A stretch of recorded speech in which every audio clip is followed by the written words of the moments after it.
was the most janky loop ever. I didn't realize that it just suddenly switches back. Oh my god. You know what was making me laugh is the animations were like robotics at a theme park. Yeah, I was trying to do a Frankenstein walk for you, and everyone else, I was like, okay, I did that in like an afternoon. I was like, I gotta get this done. Yeah. It's like, welcome to. Yeah, look at these character designs. I love these. Let me see if I can pull up another picture. I know. I kind of do want to see a comic with these characters. Oh, if the thing is, I don't think I could write something that's good, but I would have no problem drawing something with the characters in. But yeah, it's hard to write because what would it be? I don't know, like Scooby. Yeah, it's like, what would you even do? Like, we'd have to go on some retarded adventure. But someone bought a drawing of this. I think it was Tech Zombie. They were in the Irene's auction, like before this was even a thing. The original, the first incarnation, huh? The incarnation. I think I have it around here. Oh, God. Guys, it's spooky season. Welcome to the show. You know another thing about this art real fast, Jake? You draw Irene slightly like prettier. Like the first version of her. Then the first one. Yeah. Like over time I've like kind of felt bad about it. I'm like, I'm gonna be nice on this one. Yeah, you definitely got my number there, man.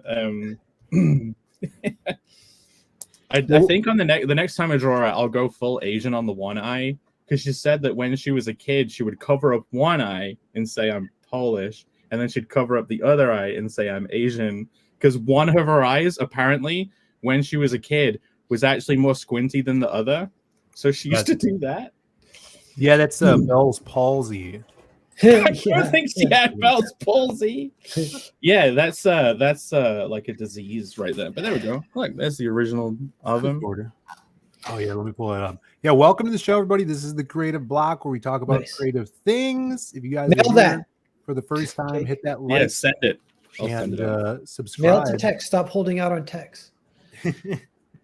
But sorry to interrupt here. Tell your friends that we're live, and tell them to come on over here. We're going to be talking about, today's the first week in October, and in Cocktober, which is explain Cocktober to the audience there, Jake. So creator-owned comics are something we all indulge in here in CG. And if you take the first letters of creator-owned comics, you get COC, aka cock. And then if you remove the arc and replace it with cock, you get the month of Cocktober, which is a wonderful month full of creator-owned comic goodness. That's right. We each here are creators. We have our own comics. And if you guys look in the description down below, you'll see how you guys could support us, how you could stay tuned for our upcoming comics, and check those out. In fact, Narwhal, you just launched a new comic. Isn't that right? Yeah, thanks for mentioning it. Just, we don't need to dwell on it. We'll talk about it a little bit in the second half, but it's Hotel Story. And we're like $500 from 10,000. So it's possible that could happen tonight. If it does, we all get that dopamine of going from 4 figures to 5 figures. We would all get to share that moment together. So chat, come on, wink, wink. Let's do it. If mods want to post chats here and there, let's go for it. Yeah. That's right. And specifically because, it's October, it's Cocktober. We're talking about spooky stuff. Today, we're going to be talking about death, because Jake so selfishly claimed horror, the very specific and not broad topic of horror next week. But I'm doing horror as a genre, so you could do another aspect of horror. But yeah, okay. Oh no, I was selfish. Fuck. No, you're good. We're talking about death today, which I got a good PowerPoint presentation for you guys. It all aligned perfectly because we're gonna have Irene may be here for your Irene Sims out there. Let's not chase. She definitely won't be here tonight. She's not dead. She's definitely not dead. She's definitely not. She might not be dead. In fact, she was posting some cool pictures on Twitter that I was thinking about pulling up maybe in the second half. But we have a special guest, buddy of ours, and very topical today. Matt Mr. moment. Let's see if we have an intro for him. This is a perfect intro for Mr. Some motherfuckers are always trying to ice skate uphill. PTP. What Yeah. is up? He's got his spooky shirt on too. Perfect. That's right. That's right. I'm looking a Nice. little thin. I'm looking a little thin over here. Yeah, all bones over there. Need some skin on them bones. But this is perfect too because you have your second chance of Sleepy Hollow that's up right now. Well, not necessarily second chance. It's actually a second printing. Yeah. Because we went through the first printing of Legend of Sleepy Hollow, and as all you guys know, as soon as a book disappears, people want more of it. You know what I'm saying? Like if you take down a campaign, the next day someone's like, "Can I still get that book?" Yeah, sure. So I was talking to the wife. I was like, "Well, let's just do a short run right before Halloween. That way we can actually get it to people in time." So we did it's actually a second edition of the Legend of Sleepy Hollow. And there's also a sketchbook that's available if people would like that too. I think I have an example around here somewhere. Oh yeah, right here. Awesome. Pat, you know, not to immediately trail us off, but you know what you should put up for sale is your Zorro comic because that's topical too. People want to back that. Well, I'm speaking for myself, but I would back it. I should have launched it the same time that he did. You know, I really could have thrown some curveballs there. Yeah, a lot of people would go for the Zorro double feature or whatever. Yeah, or crossover covers. You never know. Crossover covers. Artists taking my ideas for covers. Yeah, be like, hey, as long as you're stealing my ideas, you can at least do a cover for me. I mean, I guess it's kind of a crossover cover in a way already. Yeah, that was kind of a roller coaster because it was like the designs were stolen, but then Donald posted some Alex Toth designs that were the same. So I was like, oh, okay, whatever. But then the Day of the Dead stuff is still, and then you posted that. Well, I mean, like that whole thing with the guy with the sword. I mean, you can find like knights in positions like that. You can find awesome graphic. I can find a sheet cover that looks like that too. You know what I'm saying? Like it wasn't that wasn't the point that I was talking about. I was talking about making Zorro a sugar skull. You know, like that was the situation. And then the dude jumping, the same thing that Donald posted. I mean, there's Batman poses like that, but it was like the position of his whip, the position of his legs, like his cape, the guys in the foreground. It was like it was a little too close to home for me, you know, like some people kind of just like, whatever. I mean, I'm not losing sleep over it. Like, trust me, like I did that Zorro book. I mean, I think he's charging $50 a pop. You know, I think I charged $15, you know, like that, you know, when I did the Zorro book, it was a project of passion. I'm a big Alex Toth fan.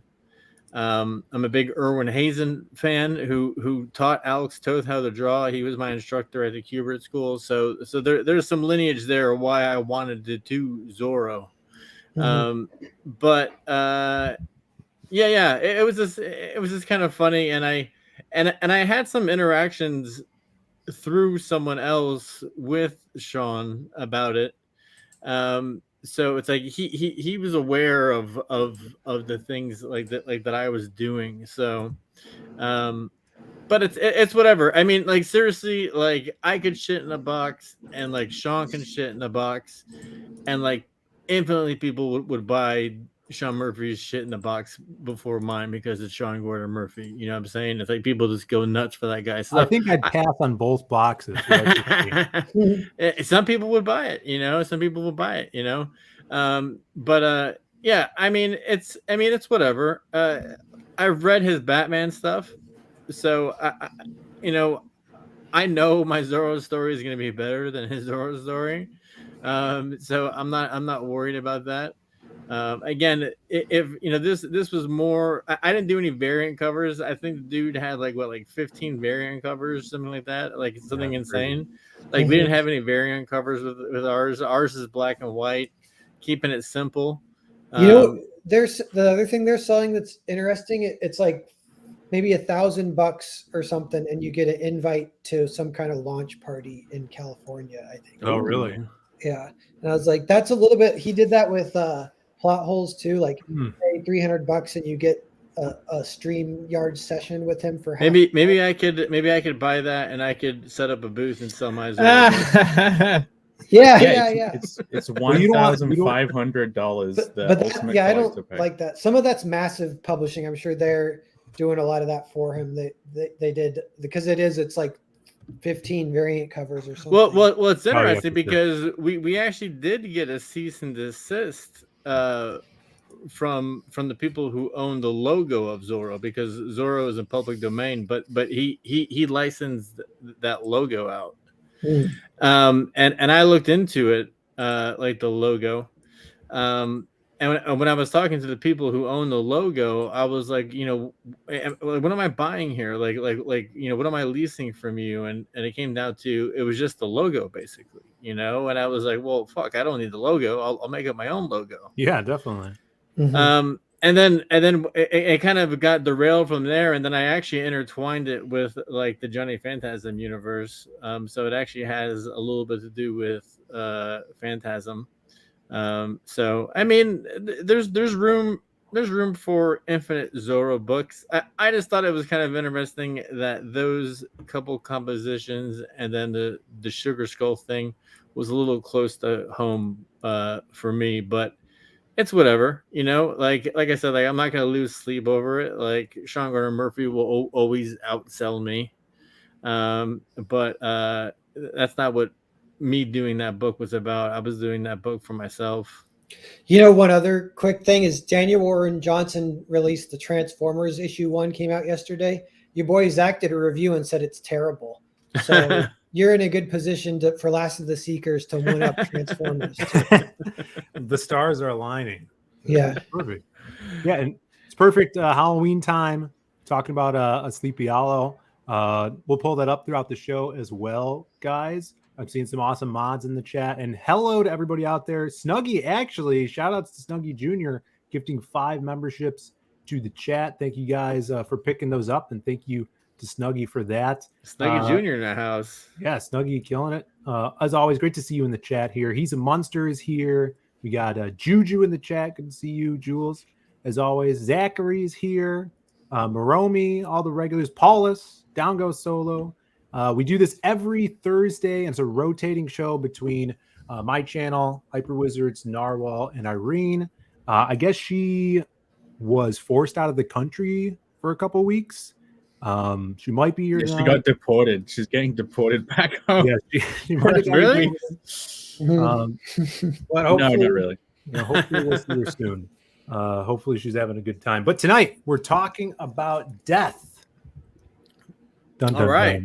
In storytelling, in creative talk. Oh, I thought just death in general. No, this isn't we're not having a heart-to-heart here. No, how do we feel about the concept of death? Our own mortality comes for us all, unless we do a lot of research. Into anti-aging. Death, as Dale A says. People could drop links to that too if you want. But we have, I don't know how familiar you are with the streams, Patrick, but the host prepares a PowerPoint presentation every week. And you're the host? And I'm the host. God help us. We're going all the way back to the 1999. Hey, white on black. Remember, he did dark gray on saturated red last time. Yeah. And it was like impossible to read it. Yeah, that was amazing. But this, I promise you guys, I've spell checked every slide. Oh, boo. Okay. Nice, you had extra time. No, see, like misspells, that's flavor, you know what I'm saying? That's like your style, you know what I'm saying? I forgot to spell check the first slide last month. Pete Cimetti, he went hard on me, People say your art style is all of your mistakes, so I guess your writing style, Phil, is all of your typos. That's the way I feel about like like in all my books, the things are misspelled, and that's just my style. Yeah, it's that's like, why you have to find them. That's part of the game. Yeah, I say like I'm you're a using writer. English too. I'm a writer, not an editor, and that's why I hire editors. They can check all that stuff for you. See, the mistakes in my work are all my own language, English 2. It looks similar to English 1, but it's completely different. All the typos are actually completely canon spellings in the second language. Yeah, that's a good cop out there, Jake. But, I'm excited to see it in Carnal.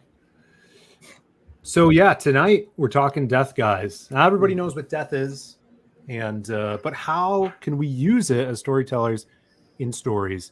And I hope you guys like this show here. All right, so let's get started. I feel like my episodes, I'm kind of like filling a professorial role, but I also know nothing. I don't know what I'm talking Professor about. Phil.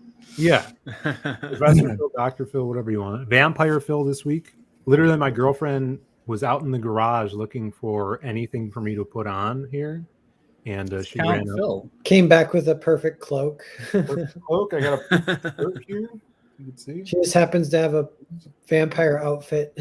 Yeah, I'm like, where'd you get that? And who wore this before me? She's like, oh, it's just my ex-boyfriend. Yeah. Exactly. I was very. Is there any crusty parts on it? Yeah. He died in it. His ghost haunts it to this day. I did just eat an apple turnover, but I don't know if this is frosting. Who's apple turnover? Just taste it. Just give it a little quick taste. No. We got Dave Brink in the chat. Good to see you. He just launched a book. Launched a book again. Another perfect 10. Looks great. Ralph Mack, awesome to see you. All right, let's get into this. Death, guys. We got 10 slides to get through. Could you imagine? A whole 10. A perfect 10. A perfect 10. Suitable for death. All right, and if you guys have ideas, maybe instances you've dealt with this in storytelling with your characters, your IP, stuff like that, feel free to chime in. All right. Death is a constant, eternal theme, a very simple theme to connect to with your audience. Some people may think it's a cop-out. Maybe a death of a character motivates your protagonist to seek revenge or do what they have to do, become, a force of justice.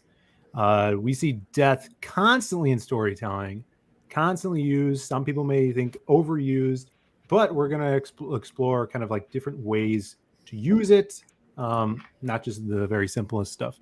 It is the human experience. Everybody is familiar with death, even if they never get to experience, which is a loved one dying, which is very, very, I would say, hard to live your life through that. It's always looming like a vulture over you. That's the end point of the game we play, I guess. Death comes for us all. Right. And that makes death understood, but also it's very mysterious of what happens when we die. It is the unknown. So you just throw down. Well, it's one of the things that like every single person on this planet has in common. Right. Exactly. So it's something that's familiar to everybody, but still has a source of mystery to it. We see that in great works like Dead Zone, right? Someone that could predict or see when another person's going to die. Dead Zone. That's right. The ice is gonna break.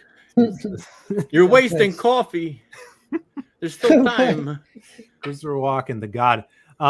So this is, a central theme in so many stories going back millennia, mythology, all that. And just for people that don't know what a theme is in storytelling, to my understanding, what I was taught, what a theme is the thing that your audience is going to relate to and latch onto, something they are familiar with that is going to make them relate to the character and kind of form a connection between themselves and that story.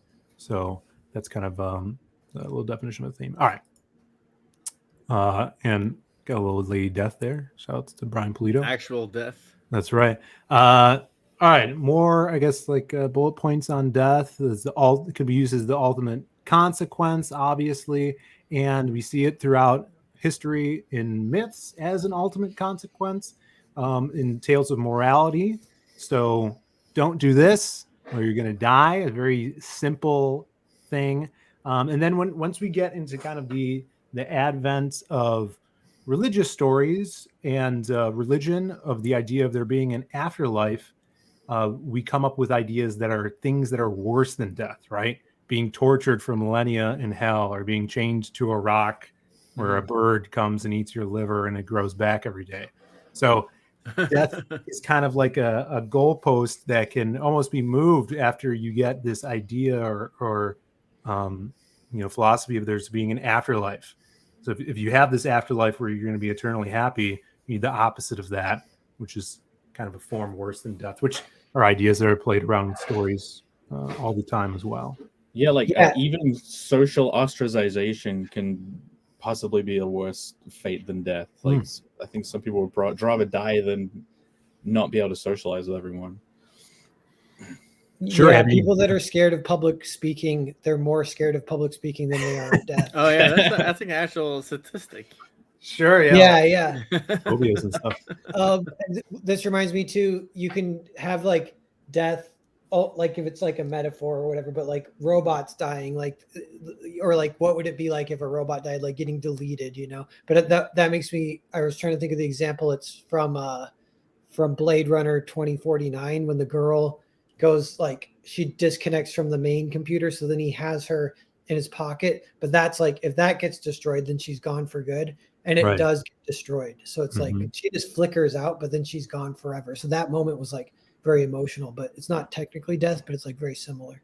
Man, you can flip that, and you get like half the Black Mirror episodes where it's like, we put your consciousness into a robot and now you can never die. I stopped watching that TV show.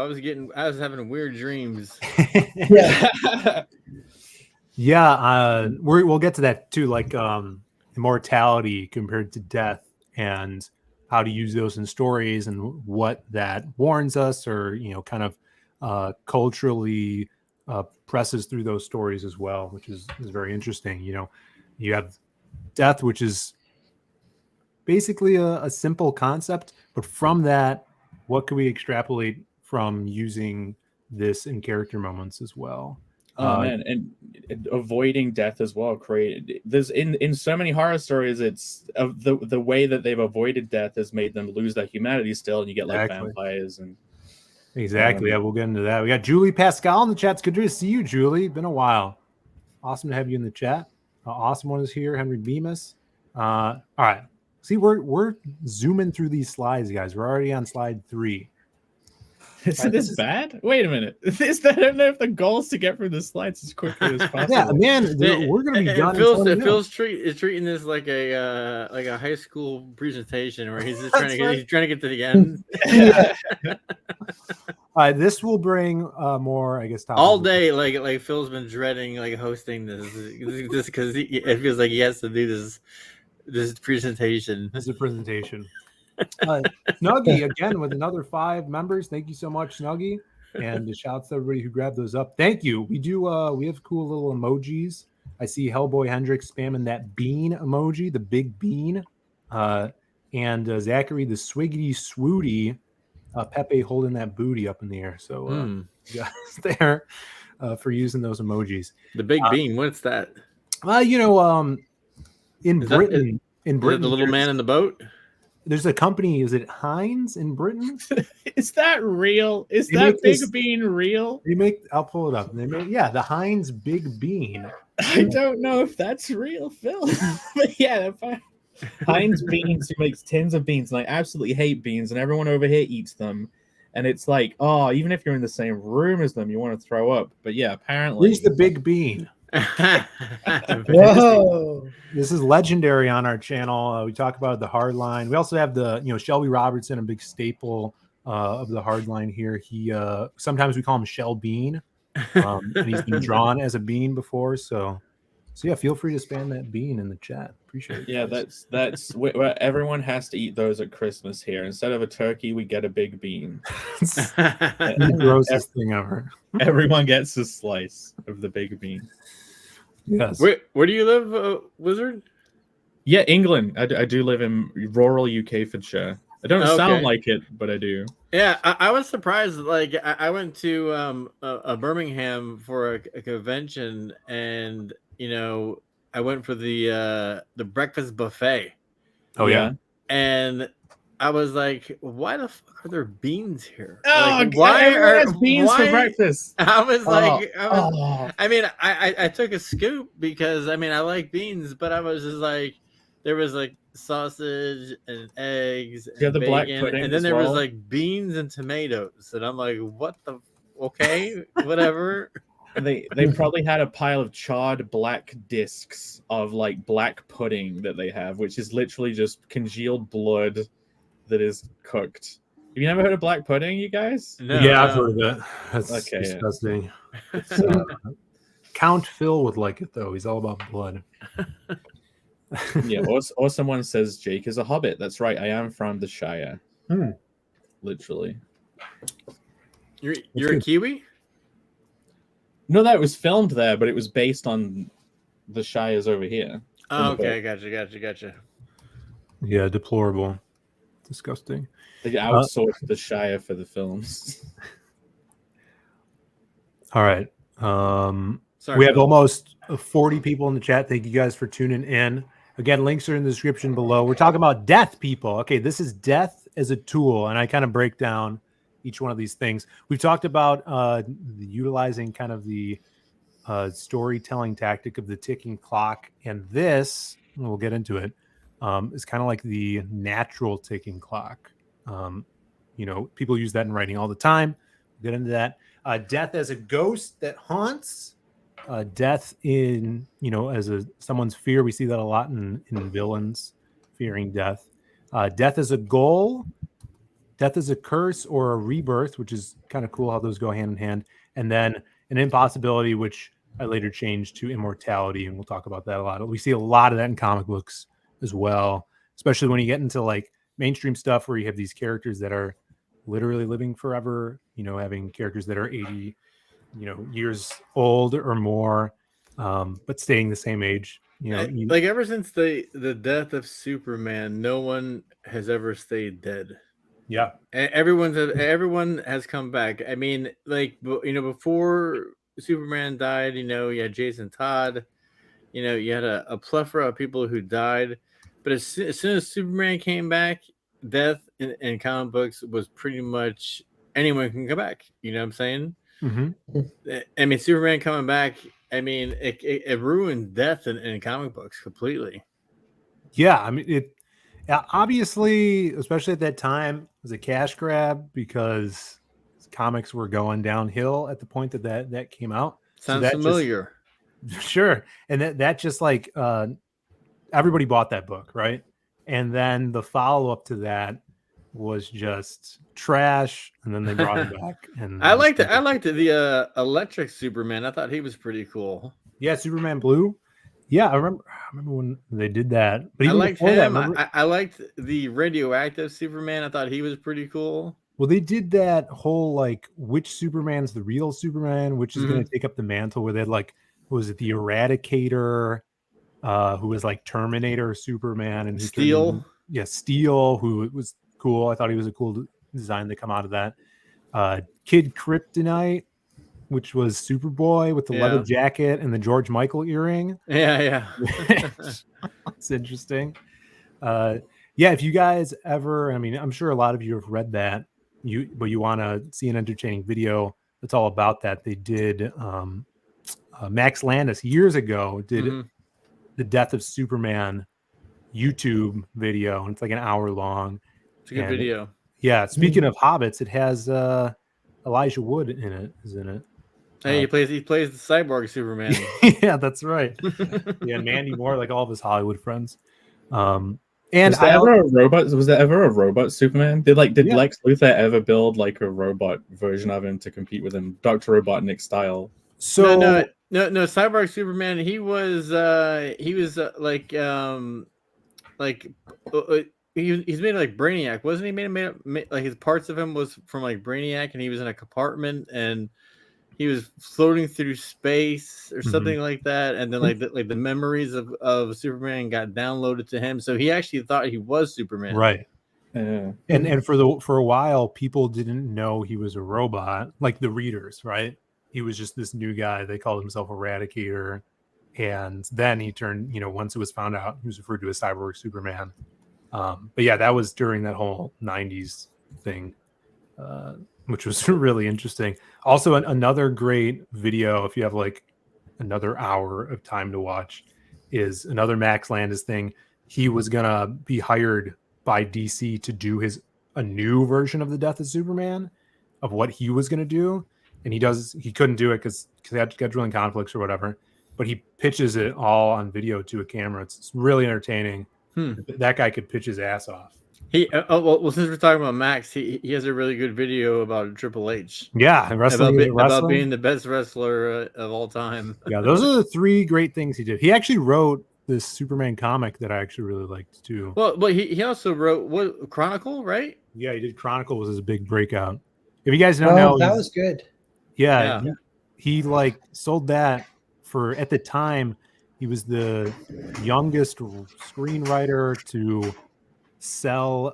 What's it called when you just pitch an idea and that's what the studio buys? Optioning, having options. It's a type of pitch. Treatment? No, I can't remember what it's called, but he was the youngest to spec. It was a spec script on speculation. He was the youngest at the time to get that, and it was with Chronicle. And he sold he had a year that he sold like 6 scripts and made a bunch of money. And then he's the son of John Landis, the director. So when people sell spec scripts, there's no script. There's just a concept or like an outline or something.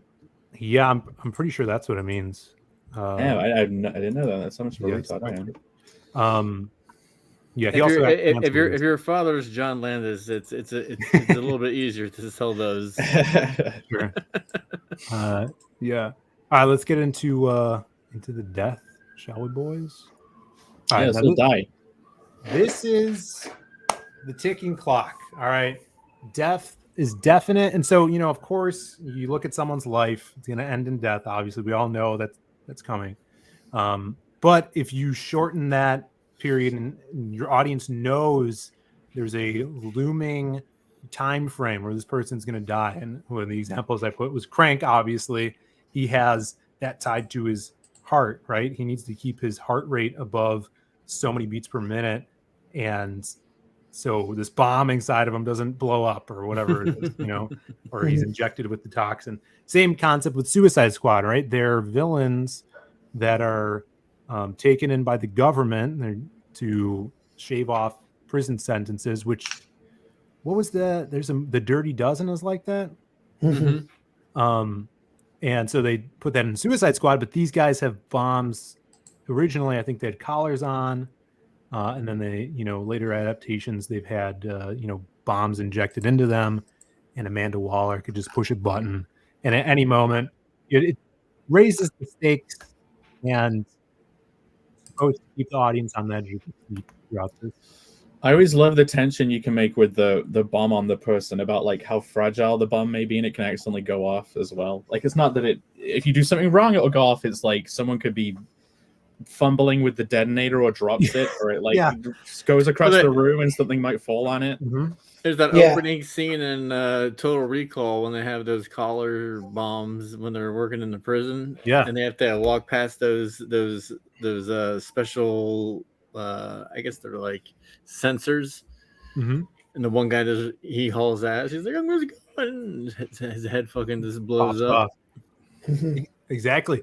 You brought up your idea there, Jake, reminded me. I literally just started watching Cowboy Bebop for the first time ever. Yeah. And I'm enjoying it. But there was, I don't know, episode 4 or 5. What's that? it's very you. If there's any anime that you would dig, it's gonna be that one, especially the fucking Cowboy Rival episode, which makes me stop watching.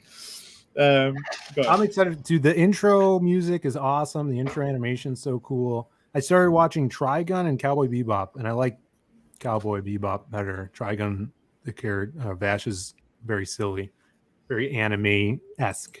But anyways, there's like, I don't know, episode 5 or something in Cowboy Bebop where they bag this chick, this old lady who's a environmental activist, but she has a bounty on her head, and they find this device. It's like this glass, I don't know, pyramid in this container, and they're like, what the hell is this thing?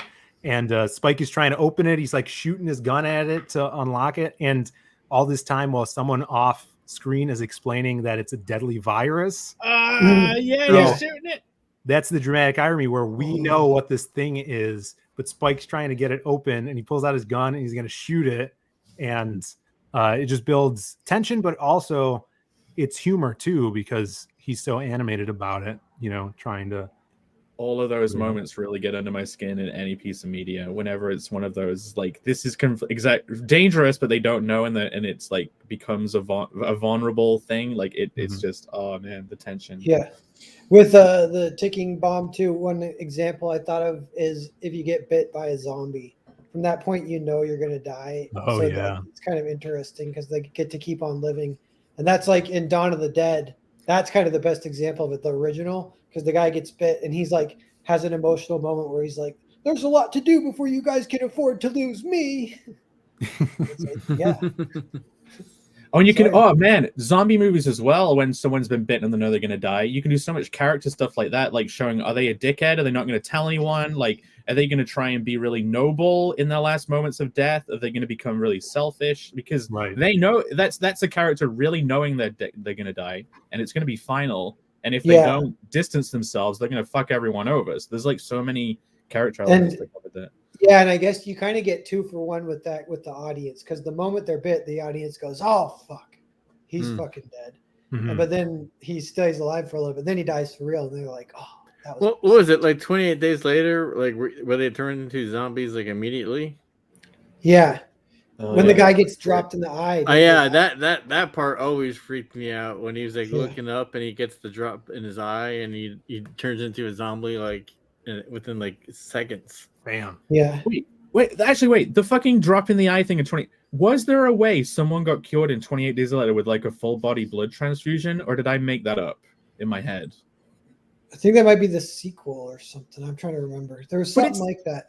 Yeah, like in that series, someone becomes not zombied or something because of a full body blood transfusion, but one drop in the eye instantly turned someone else. I don't know if it was that series, but I know that plot point. I wish I could remember because it might be a vampire thing. How they cured a vampire. But it was dumb though. It was really dumb when they did that. I forget what movie it was. I'm gonna look it Maybe up. the chat will know. 27 and a quarter days later. That's the funny movie version. That could be the name of our avatars if the cartoons that Jake drew, if they had an adventure, just a zombie survival adventure called 27 and a quarter days later. They're the ones they think they're the one causing all of the zombification too, thinking they're escaping it. Yeah.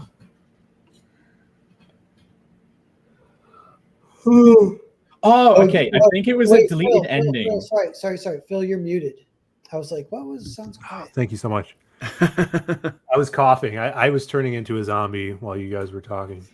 Phil put so much work into the presentation. He's pooped. So we missed the last like 10 seconds, Phil. So he spent all day on this, guys. Quiet. Come Why on. is it quiet? No, yeah, I was just gonna move on. There you go. Let's move on. All right, the Ghost. Now this is really interesting because this is stuff that we see in a lot of Edgar Allan Poe's writings and short stories and horror stories as well. The ghost being haunted by death, not the fact that it's coming for you, but haunted by a loss of someone. to the point where it drives you mad, Oh. which we see in The Raven, right? The narrator of The Raven has lost his beloved Lenore, and that makes him question his own morality and questions if these kind of supernatural happenings are just happenstance or the knock at his door is the one of a spirit, right? This creates almost a paranoia, a despair. And we also see kind of that in the Telltale Heart at the end of that, of the murderer who's haunted by the guilt of what he's done, or still haunted by the man, the man's eye that he lived with for so long. So this kind of impending and constant madness caused by death that surrounds you, which is always kind of cool. Mm-hmm. There's actually a little bit of this happening. Well, actually, not a little bit. There's a lot of this happening in Johnny Fantastic 2001.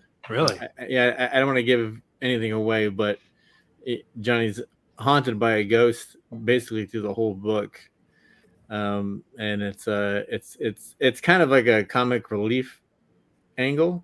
Yeah. But there's definitely some of this happening. It's a fun tool to use in writing. Yeah, the comic relief thing, they do that in American Werewolf in London. Yeah. Sure.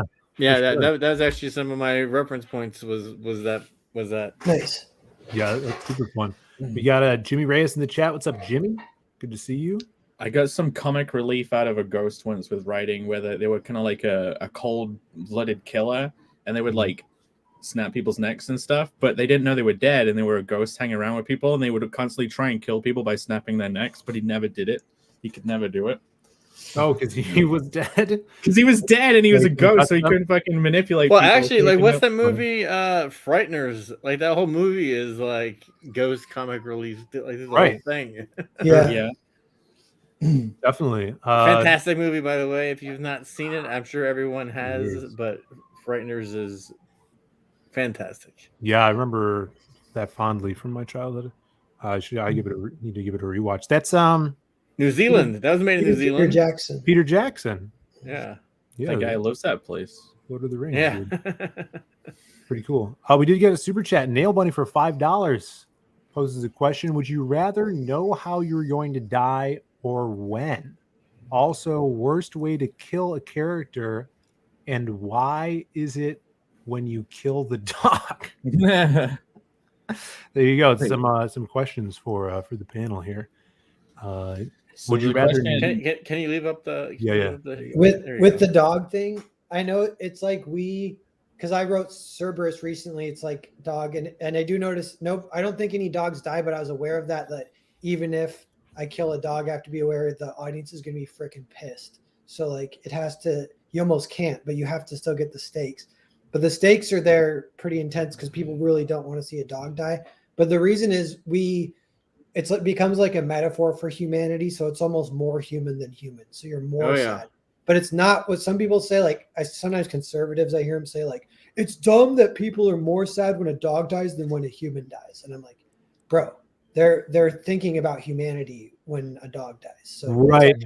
I think the dog is actually a surrogate for a child. Yeah.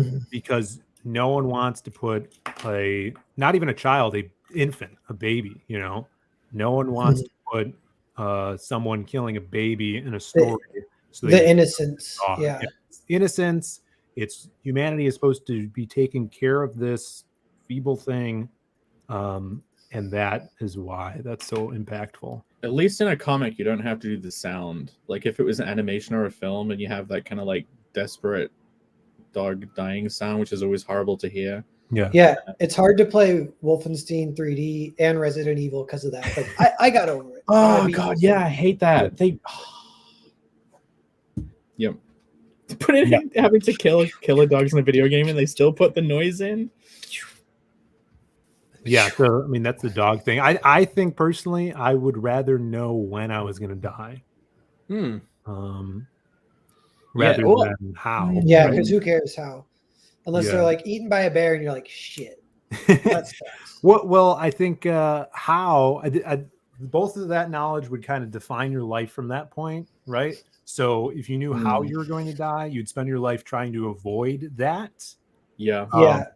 And then being paranoid about it, rather than if you knew when, then you could make your life the full. Well, if it's like you'd be scared real quick. Sorry. You'd be scared a bear is going to eat you. So you just never go outside. Right. But then a bear just busts down your door, rapes you, and murders you.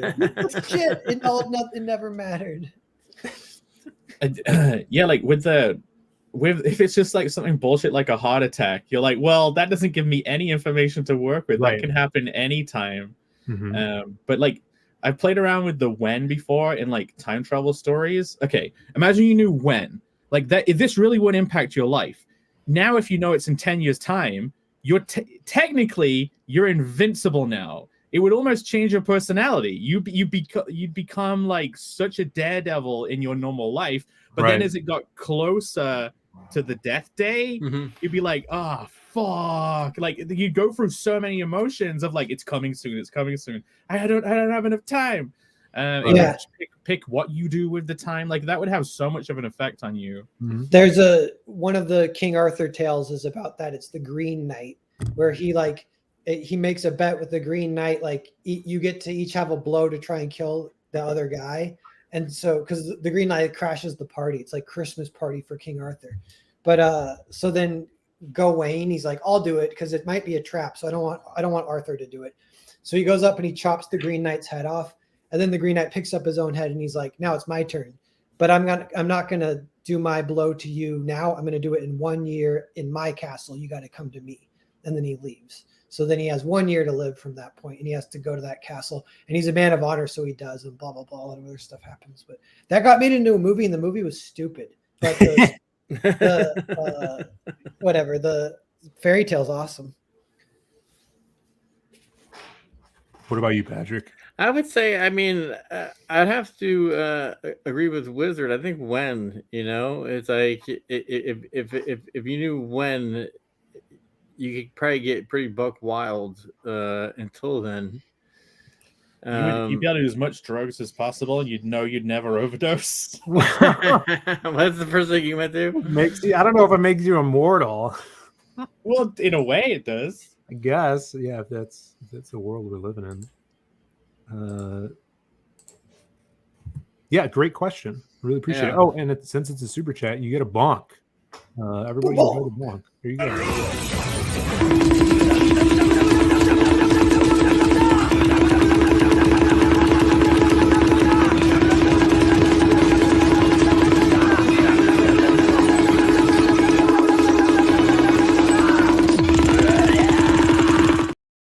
You can do as many long bonks as you want now because Irene's not here to get pissed off. That's right. Appreciate it.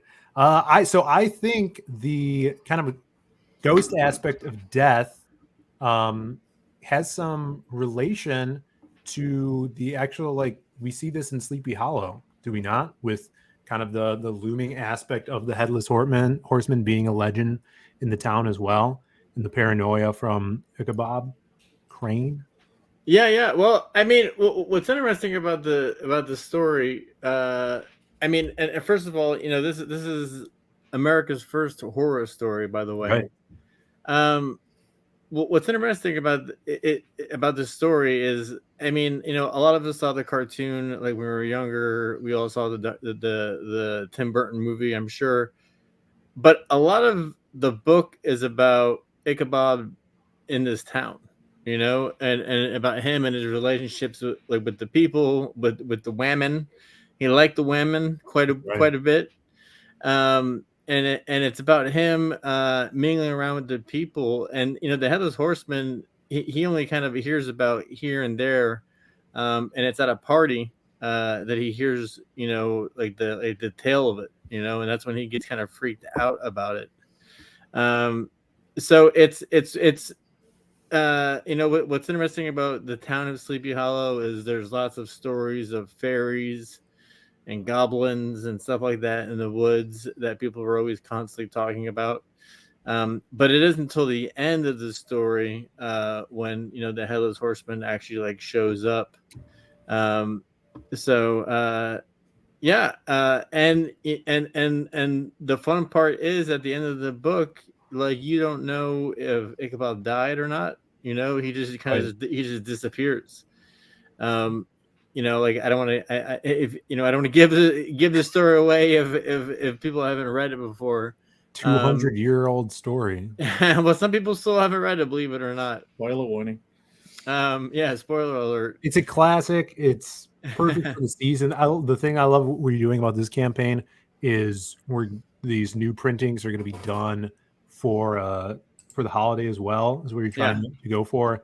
And you're doing these kind of like remarks, would you call them, I guess? Yeah. Well, so the remarks are sold out already, unfortunately. Awesome. Last time when I did, I put up a bunch of them. And basically on the inside of the book, I did a wax stamp, a signature, and then I would do random sketch of whatever I felt like drawing that day. You kind of just got what you got. Mm-hmm. It was always good. But what I did was I scanned them all in, and then I made a sketch. I put like a sketchbook on like this black matte paper of it that comes with it if you want. And that's also signed and comes with a new wax stamp as well. Two fun books here. Again, a nice hardback, 36 pages, black and white. That do have some art from sale. I think that's the last piece of art like that we have available from the campaign, from the previous campaign 2 years ago. Yeah, I mean, it's a great story. It's something that I always wanted to do. I got around to it. Oh yeah, plus like we're having some specials on some shirts too, because we don't have many sizes left. Yeah. So there's specific sizes left. So if you want to grab a shirt, you can grab a shirt as an add-on. And then also everyone gets like a poker chip. We call it a witch's token, and then there's prints available as well. Those are foil prints too. Like everything that's white on there is like silver. That's badass. Yeah. So again, a lot of people backed this project, which I appreciated before. And a lot of people have bought it. I mean, we've sold over 1,500 copies of this. Damn. And people still were like, "Hey, can I get this book?" And we sold out about not quite a year ago, maybe in the springtime. But people were still hitting us up like, "Hey, can we get this book?" So I was talking to the wife. I was like, "Let's just do a short run." So I had the files all uploaded to mix them. So I just went ahead and did a small run of 125. We only did 50 sketchbooks. So this is a very limited second edition run, and I don't know if is this the one that we have an example, like all the second edition. Yeah, here we go. This is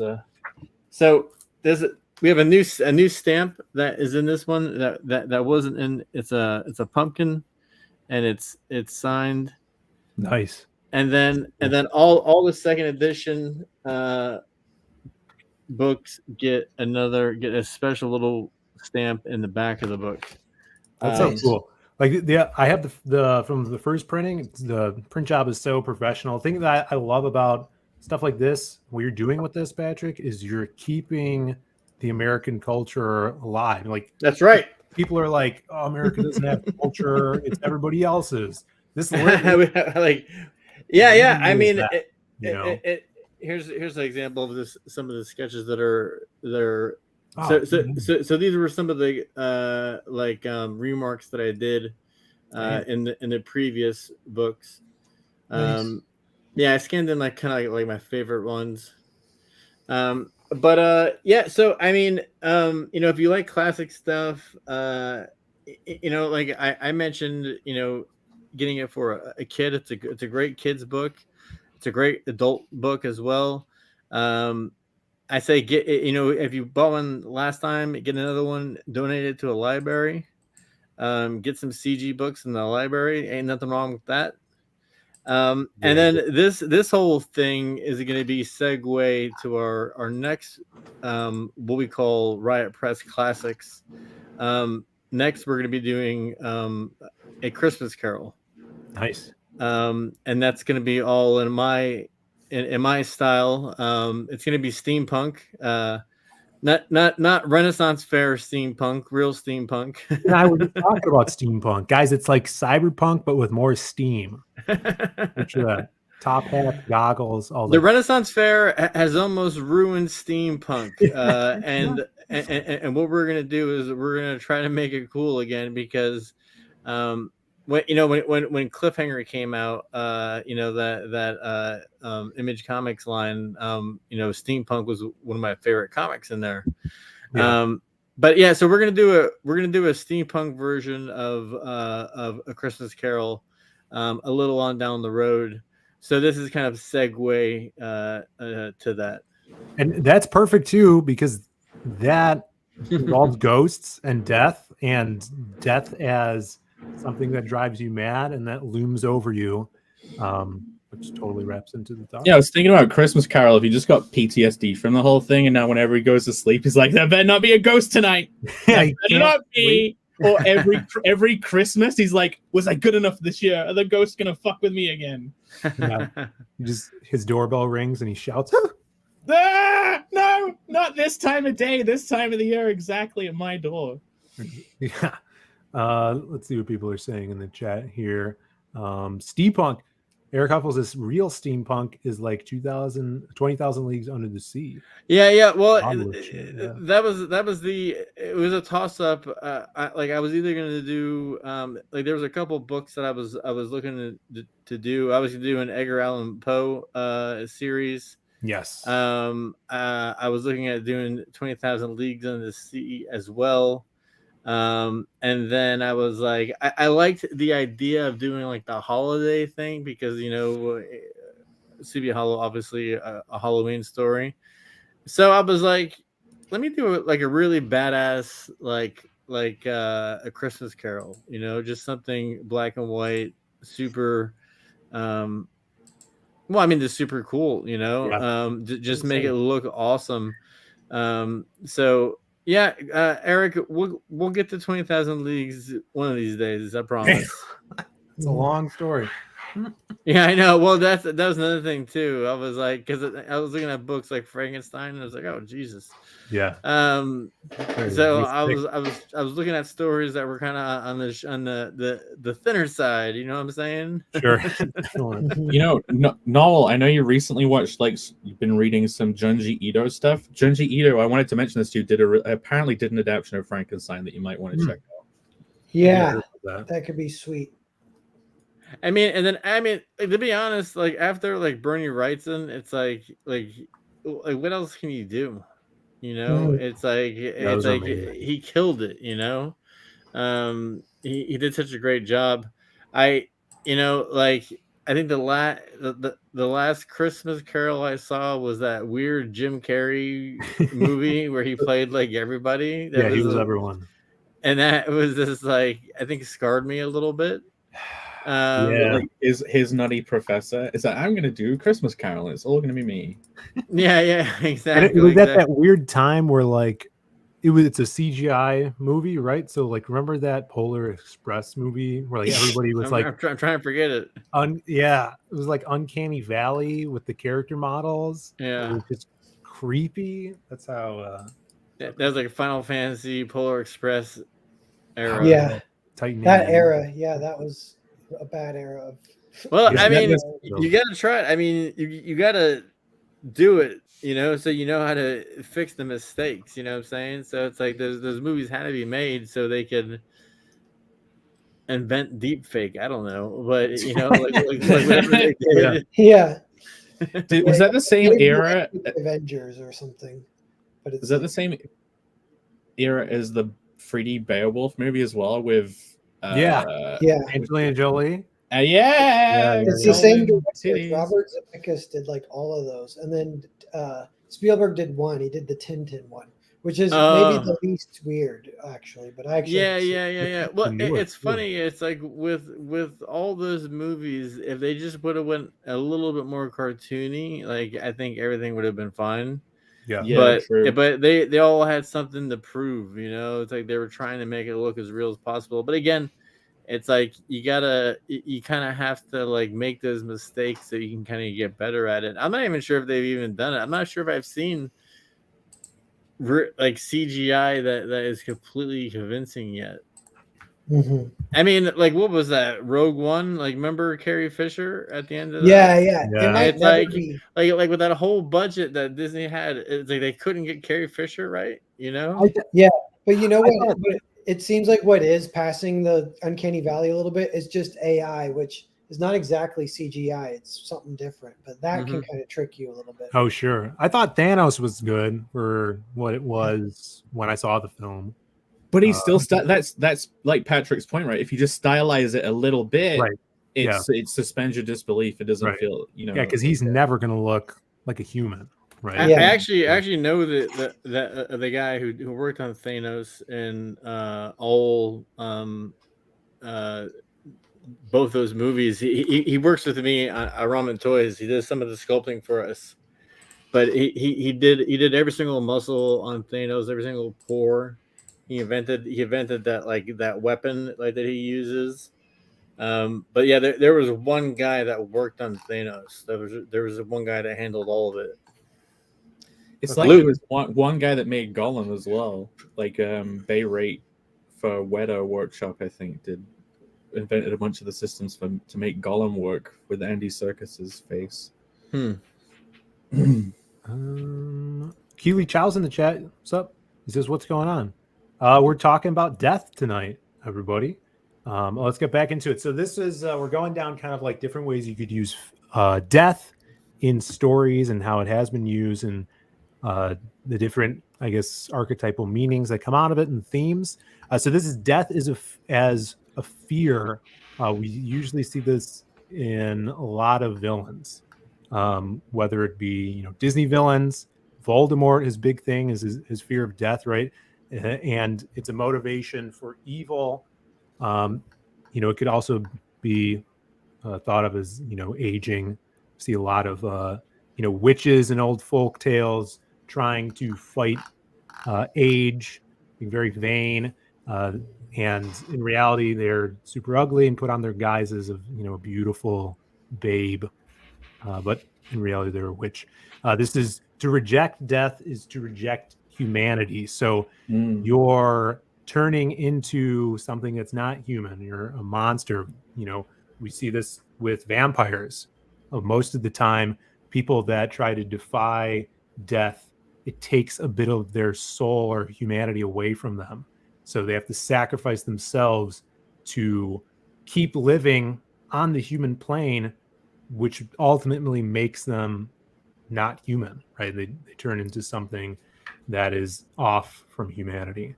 And what are all the different like living forever creatures? You got vampires. Voldemort's essentially a lich, by the way. Like she just they put part of their soul in like a soul well, which is like what a Horcrux is. But what are the other ones? Are they like well, I would say werewolves, forever, right? Do they live? Can they live forever? Can a werewolf just live on forever? Yeah. If you look at like Underworld or something like that, they've been around for hundreds of years.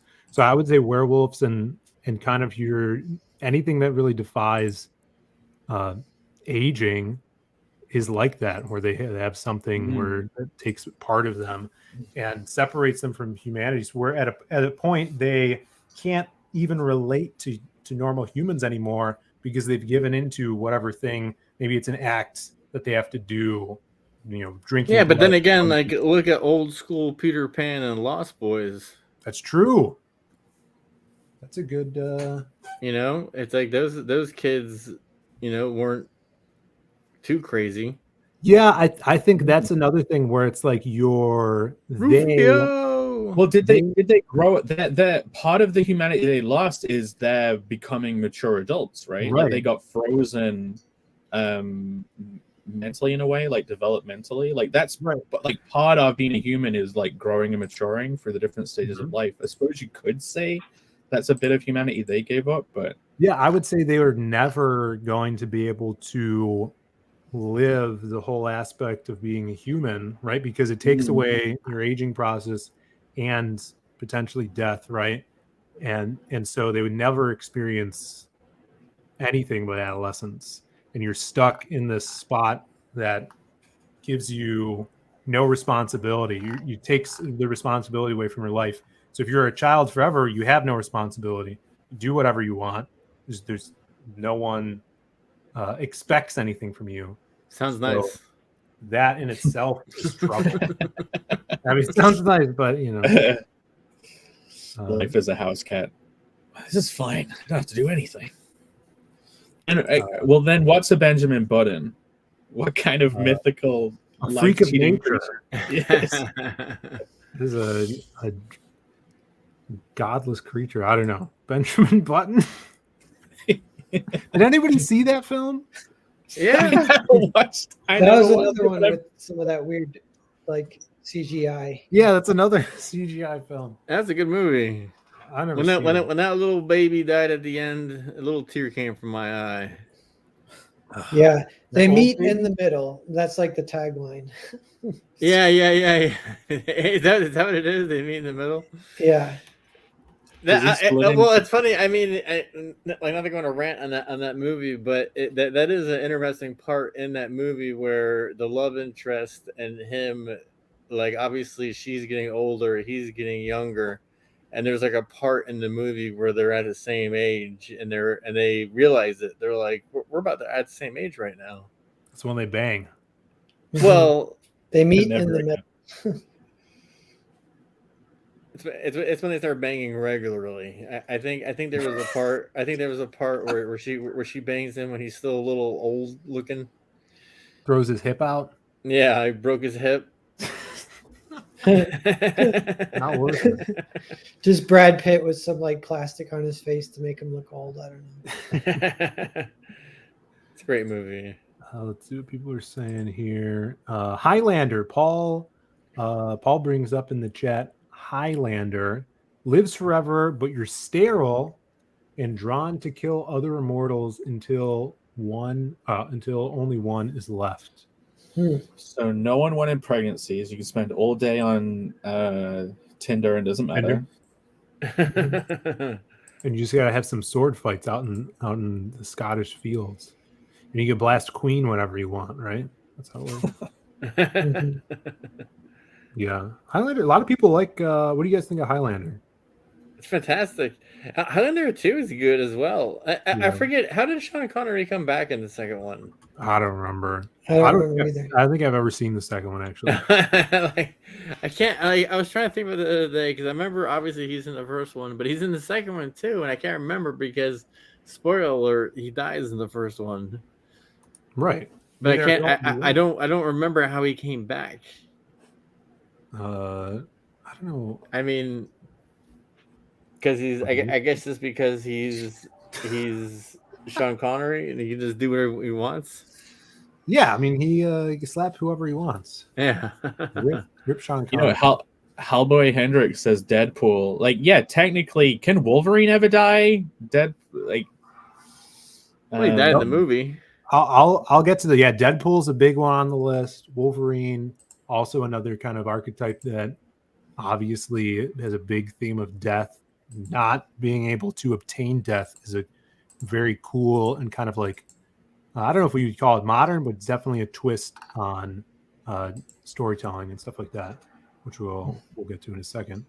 All right, let's see. So that's fear. I think we've all, I feel like that's very like the kind of fairy tale-esque bad guy, right? He is trying to escape death. That's his thing. He's super, that's his thing. All right, this one. Death is a curse / rebirth. We've got Spawn here, our boy Spawn. This is, could involve characters that are forced to kill in order to live. The willingness to live a life of hell. So kind of your bargain type characters, like I know this wasn't that way with Faust, but a Faustian deal with the devil.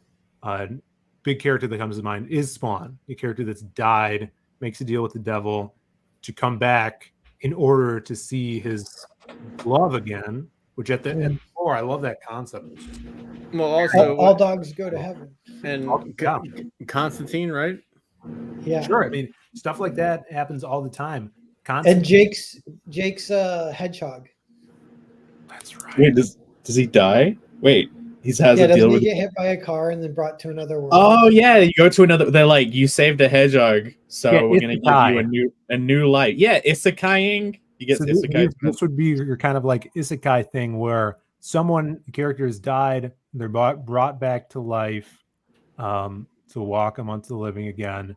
But it's also similarly to the characters that fear death. It's a trade between you and someone else for your life back, and it's a corruption, and it can involve losing your soul, things like that. So also a lot Shang of Tsung, remember, your soul is mine. definitely. But a lot of these themes with death is to act as warnings of like showing the purest thing being your soul. What you have to do to obtain these things is trade your soul for them. Obviously, like warnings or morality tales. But yeah, Spawn's I think was probably the biggest example that comes to mind with this. Or even like you look at a character like Phoenix, Jean Grey, totally overtaken by another spirit in a malevolent sense.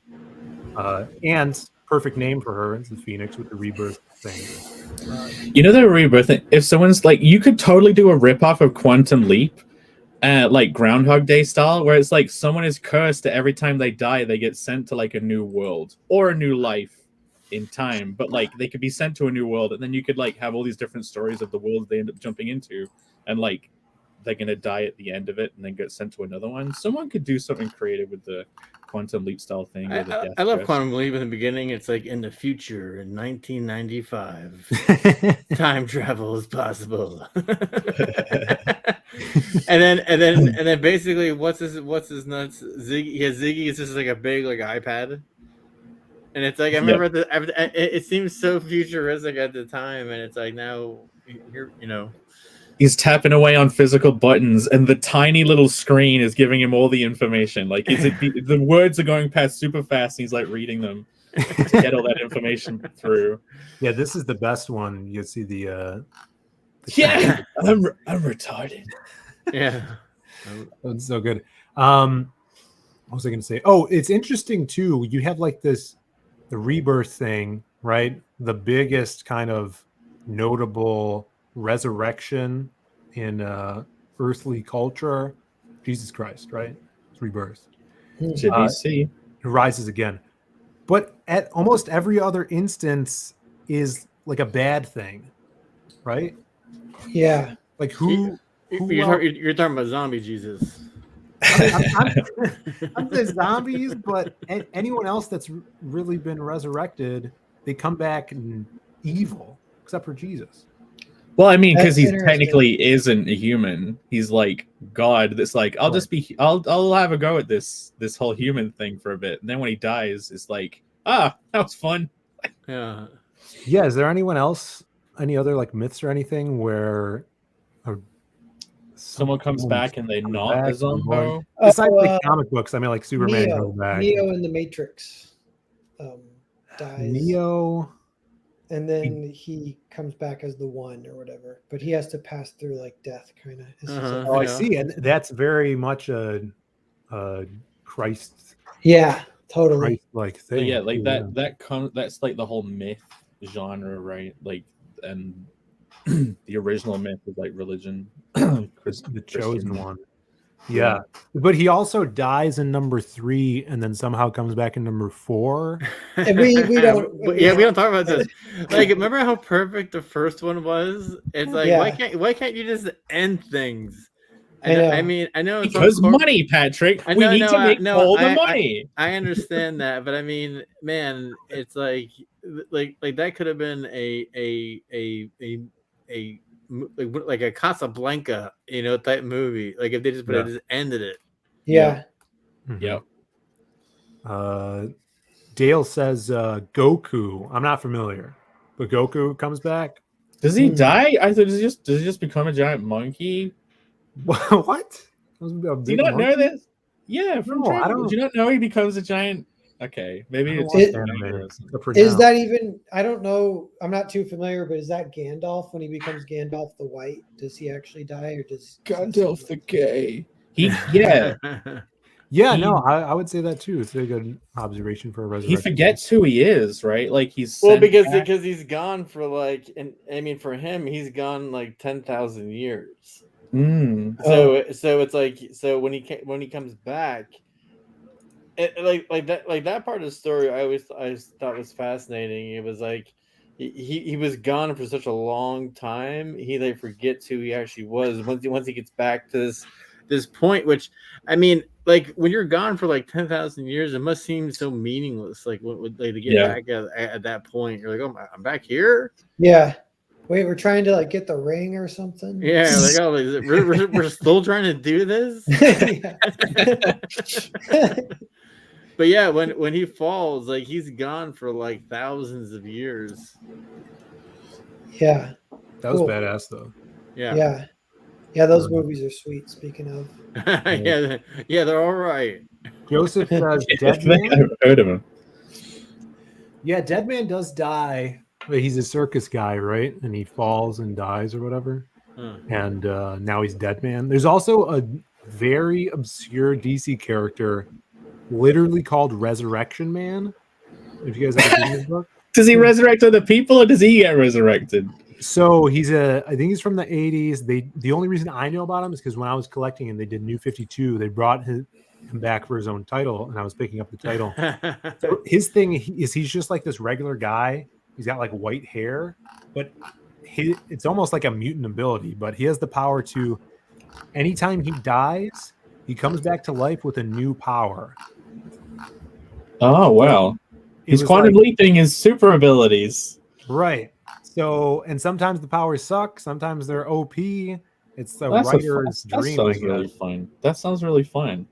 You saying circus guy made me think of The Prestige. Though The Prestige, I really want to watch it. I haven't seen it. Oh, you not watched it. You gotta watch it. Oh, we can't talk about it now. Yeah, don't talk about it. It's pretty good. Yeah, I think it was spoiled for me, but I'm trying to forget it by doing like nightly hypnosis and shit. So you've seen it, but you're trying to forget about it. No, I haven't seen it. Oh, gotcha. It's not on Netflix. It's not on anything. Got to go to the library. David Bowie's great in it. David Bowie's in it? Yeah. Spoilers. What? He's really good at. Just watch it, Phil. We're not going to ruin it. Just watch it. Isn't he dead? Yeah, well, the film was filmed a while ago, Phil. Yeah. It wasn't filmed yesterday. Yeah. Wasn't it? All right. Like 2008, I think. He was alive?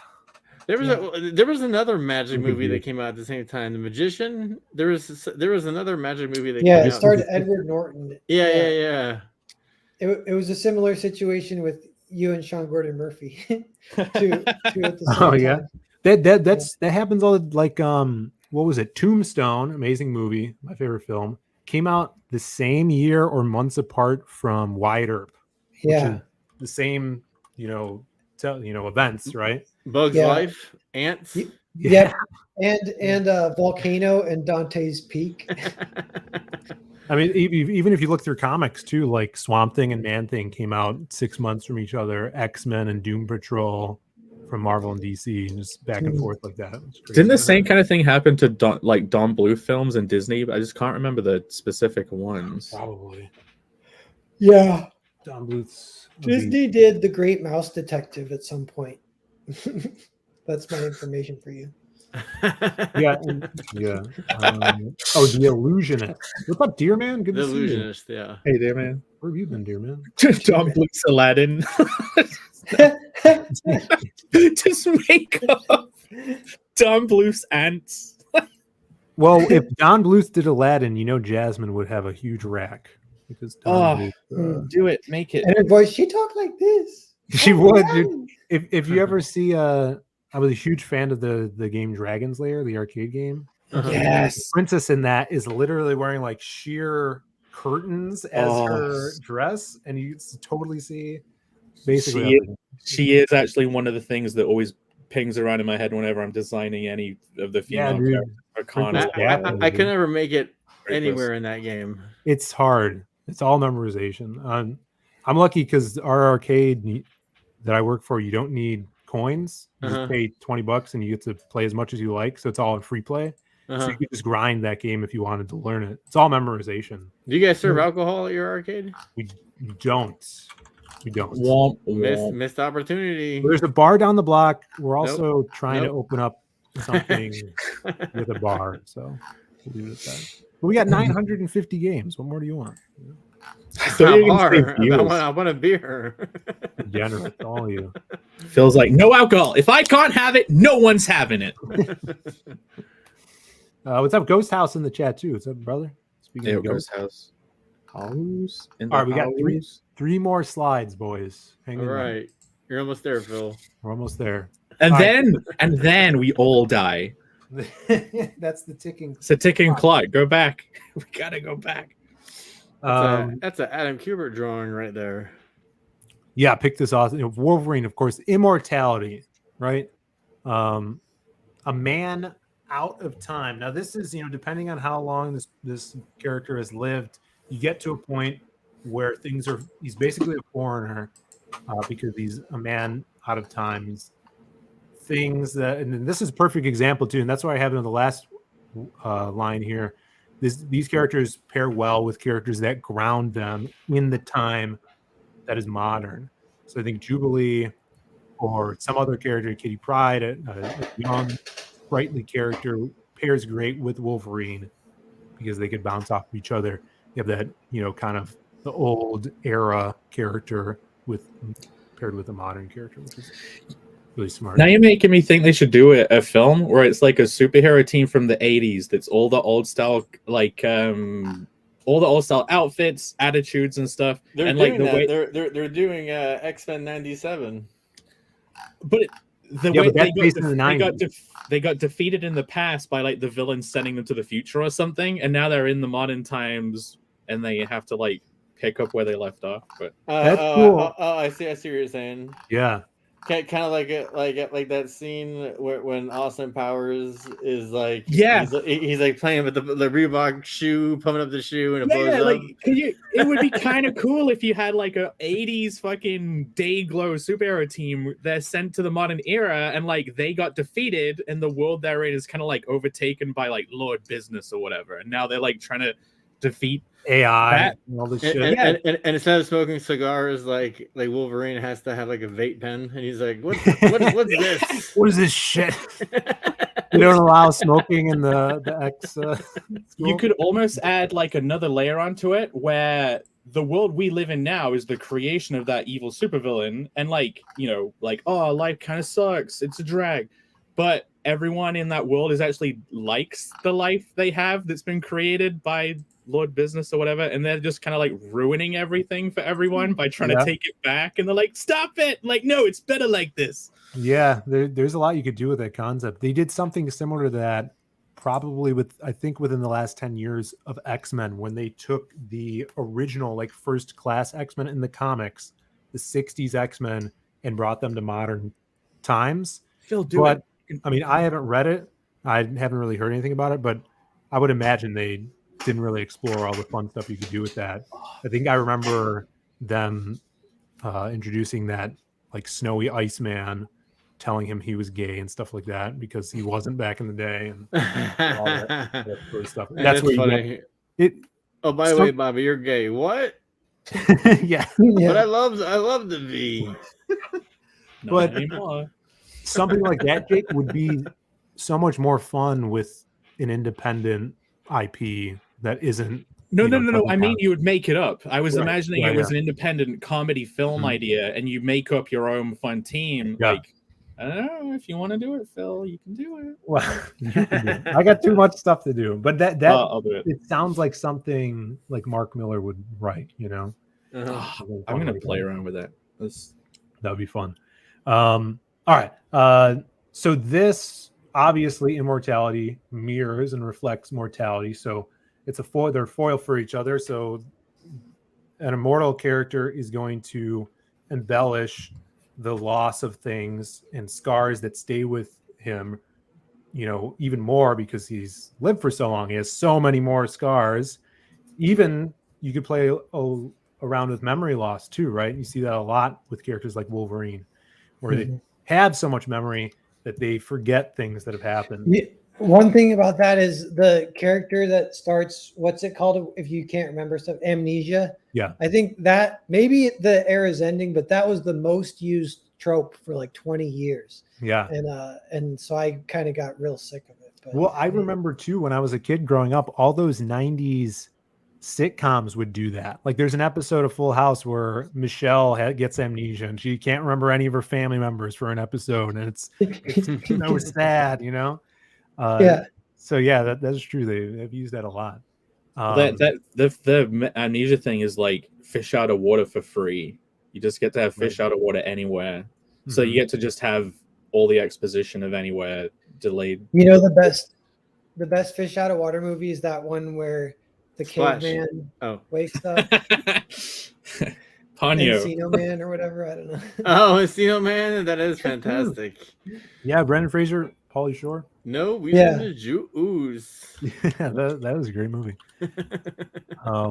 Yeah, and another thing with like the amnesia thing, it kind of is a cop out, but it also lets your character understand themselves a little bit too. You could play off of that where it's like he's learning about himself in a way he didn't realize before, which is another there is an opportunity for some like the dramatic irony kind of stuff. Like if the audience knows their past but they don't, then there's that tension of the audience being like, when is he gonna remember? Come on, remember. Or there's always the situation where, like, let's say you're rooting for this person that has amnesia, and you're like, they're their hero, they're the hero, and then when they actually find out, like at the end, that they're actually like a murderer or something like that, Yeah. like, oh shit, I'm like actually the bad guy.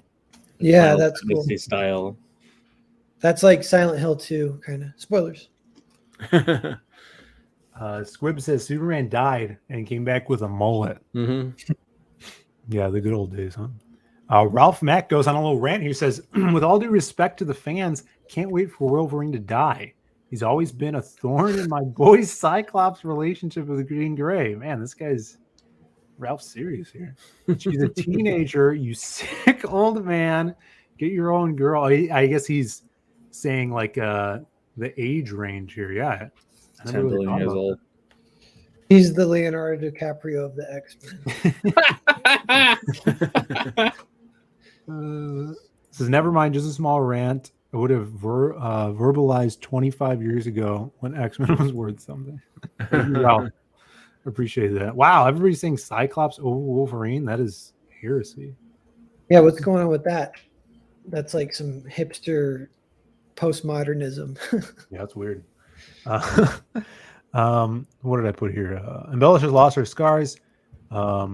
Temptation. See, I don't know why I put temptation there now. Temptation with Immortality.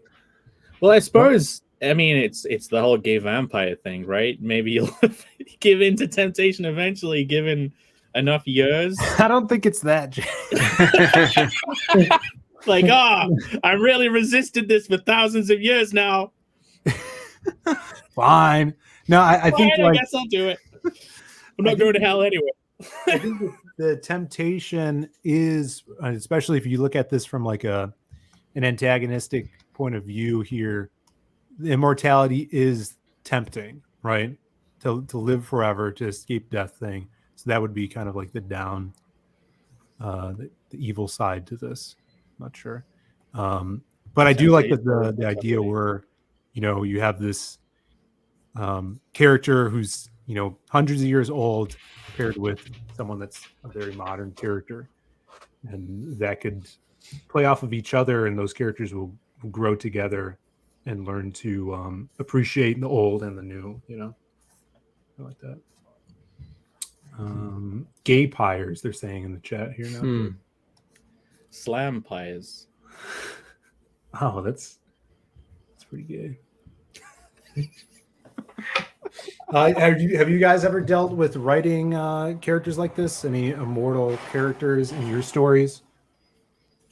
No, but I remember the Ironburst guy. What's his name? Jack Steele. Is that it? Jack Irons? Jack Irons. Yeah.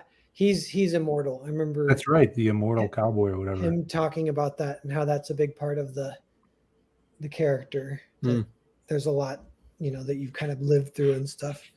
Yeah. And Johnny Phantasm, there's these 3 ghosts that actually are the power of the Phantasm, and they're all basically kind of like doomed on this island that's like floating through space. Yeah. And they're the ones who like they live forever, and they have like a pool of water that they are like a viewing pool. Sure. And basically what they do for fun is they what they called possess people, like so they possess Johnny. So they're basically doing it because they're stuck on this rock for eternity. So they just do this stuff where they're just bored. So they basically just like fuck with other people's realities just because they're bored because they've been in prison forever. They're like rascally Shazam the Wizard. Kind of. Where they're like mischievous, but just giving this guy possession powers, which is kind of cool. Yeah, like I had a time traveling character that could manipulate matter a while ago, and basically they were immortal as well, and they would eventually get like bored of the life they'd have, so they would they wouldn't kill themselves, they'd like wipe their own memories and make like a new them, and then their entire actual life would be like living, getting bored, being a new them, living, getting bored, being a new them. But because they could also time travel, you end up with like a whole council of Ricks from Rick and Morty, but of all the different versions of yourself from like all of your own one-person history. So it's like council of Ricks, but they all are literally the same person. There's no dimension hopping. Crazy. I have I'm trying to pull up a picture here. I don't know if I have a picture. My character from the Lost Pages, Wildcard, who I do have a little picture here right here. He is ageless, right? He's a kind of a apprentice to Merlin, which we'll see in the next book. Number 4 is all about him, and really wanted to do a character like that because he could, he starts at basically Camelot times, and then he lives on fighting all of these. Did you say ageless? Yeah, it's an important factor in a character if they have AIDS. Well, he did. No. Did you say AIDSless? No, you said AIDSless. That's what you said. Well, he doesn't. I'm going to go out on a whim and say he doesn't have AIDS. Okay, so right. he is AIDSless. All right, gotcha. He's AIDSless, but he also does not age. Okay. Oh, gotcha. He doesn't age, is what I meant to say. There he is, timelessly AIDSless. Yeah. But, yeah, imagine having that power. You know what I'm saying? Yeah. De-AIDS people, or just the power that I can never get AIDS? I mean, yeah, never get AIDS. But you can still get gonorrhea, though. Oh. So you got to watch out. And gonorrhea is actually the gateway to AIDS, by the way. Oh, geez. I read in a pamphlet once. Oh man. Anyways, this guy doesn't have AIDS, but he also doesn't age. All right, so he lives. I'm gonna take your word on that. It'll be all in the next book, I promise. All right. He gets his power from Merlin, right? He's an apprentice, and then lives throughout time, fighting all these badasses. So I'm like, what would someone that can't die? What would his weakness be? So for him, carbs. It's not carbs, because he's got a magical physique. No, he has all these. It's like his one weakness is carbs. White sugar, white flour. No, it's his memory. So he has a loss from his past that haunts him and stuff like that. Oh, okay. So and then his nemesis is his arch enemy. Oh my god, plays on that. I like her arm. I just noticed her arm. Her arm is pretty cool. Yeah. So this chick, she's one of the sirens. So they turn into crazy bird bitches. So she's kind of like half transformed there. She's got like a bird arm, and that's wild card there. If you couldn't die, you'd never have to eat, and then you get like all of the mental powers from not eating and becoming super zen. And then you could totally have like a full wisdom, like I have unlocked the power of my mind by not eating for 50 years. Like a monk. Yeah, like super monk, a hyper monk. Or like that Mandela. Nelson Mandela, didn't he do that? Yeah. Did he or didn't he? Who remembers? I know. That's not the way I remember it. Yeah. Speaking of damn it, being immortal and having a weakness, that's like the picture of Dorian Gray, or the portrait of Dorian Gray. Right. Yeah. That's a good example of that one. Which is great. I hear that book's very scary. I started reading it, but I have not finished it. Just to let you know. Maybe the weakness is AIDS, and you can't die, but you can waste away. AIDS too. Then it goes with the gay vampire thing, is like trying to resist. Sorry. They're like fat forever. Deadpool has cancer. It's true. Yeah, we'll probably actually going to talk about Deadpool next, because he has a cool aspect that I don't think many people bring up about him that I think is even cooler than his immortality.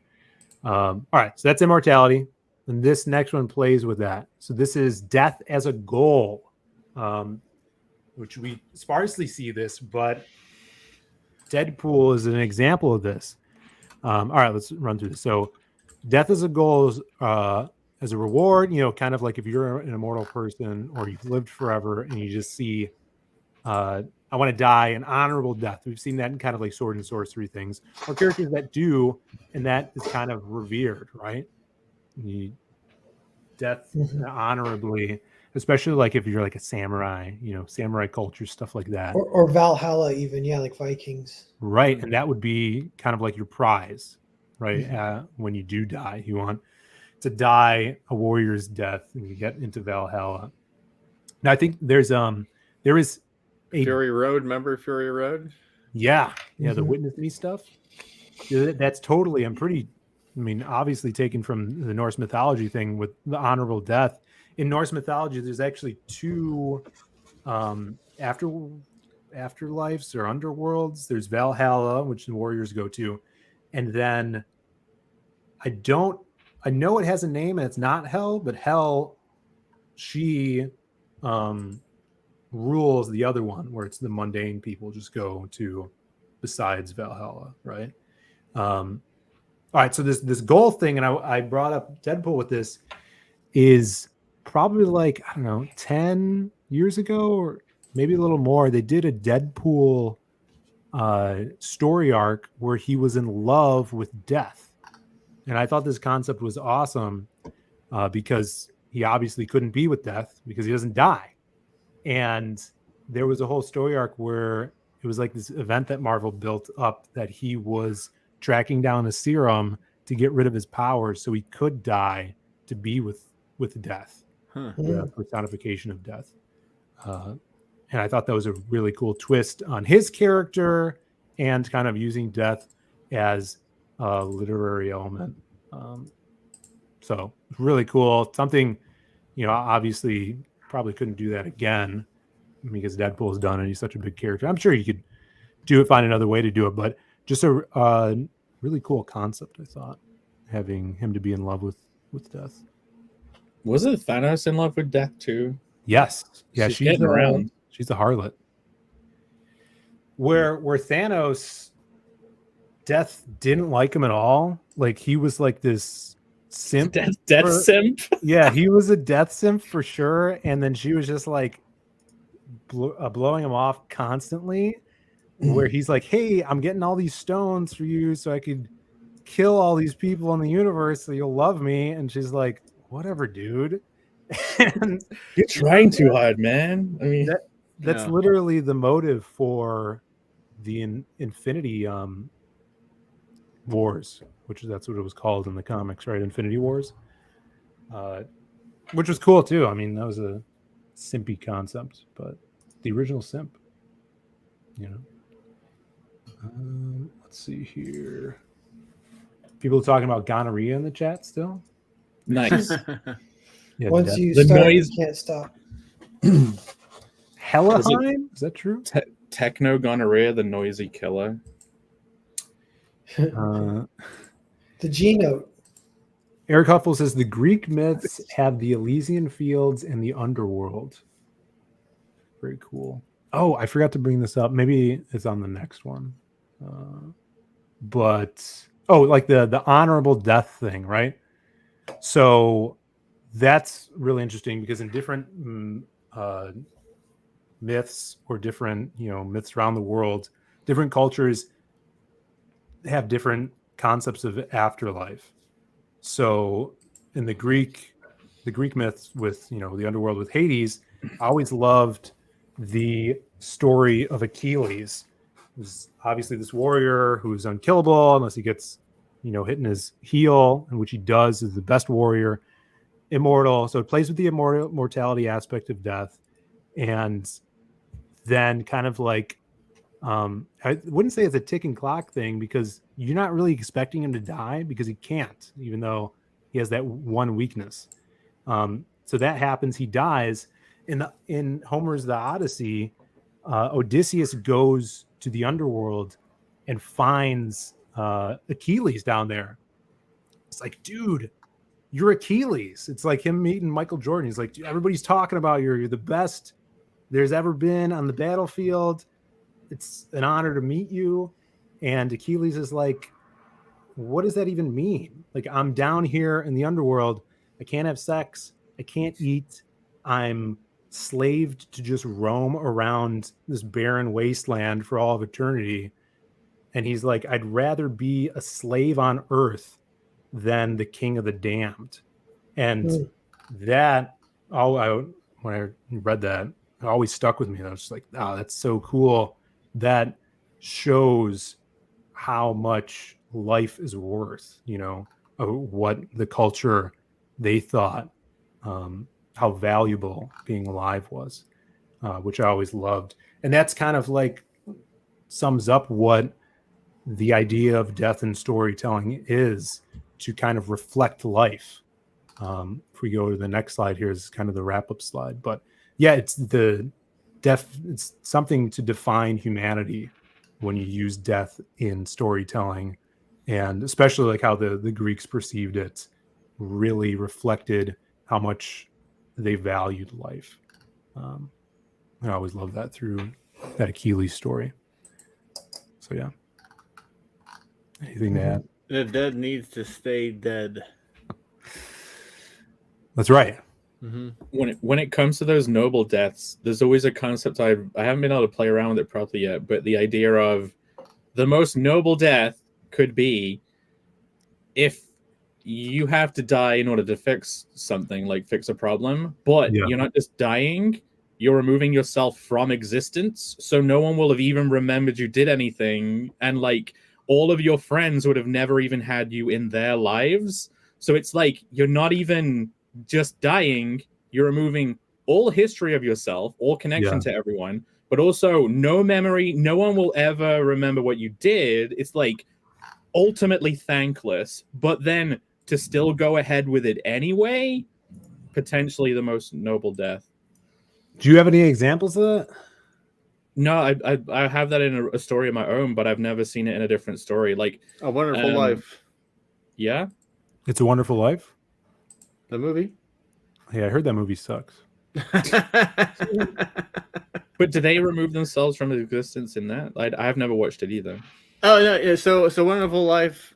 Spoiler coming in here, Phil.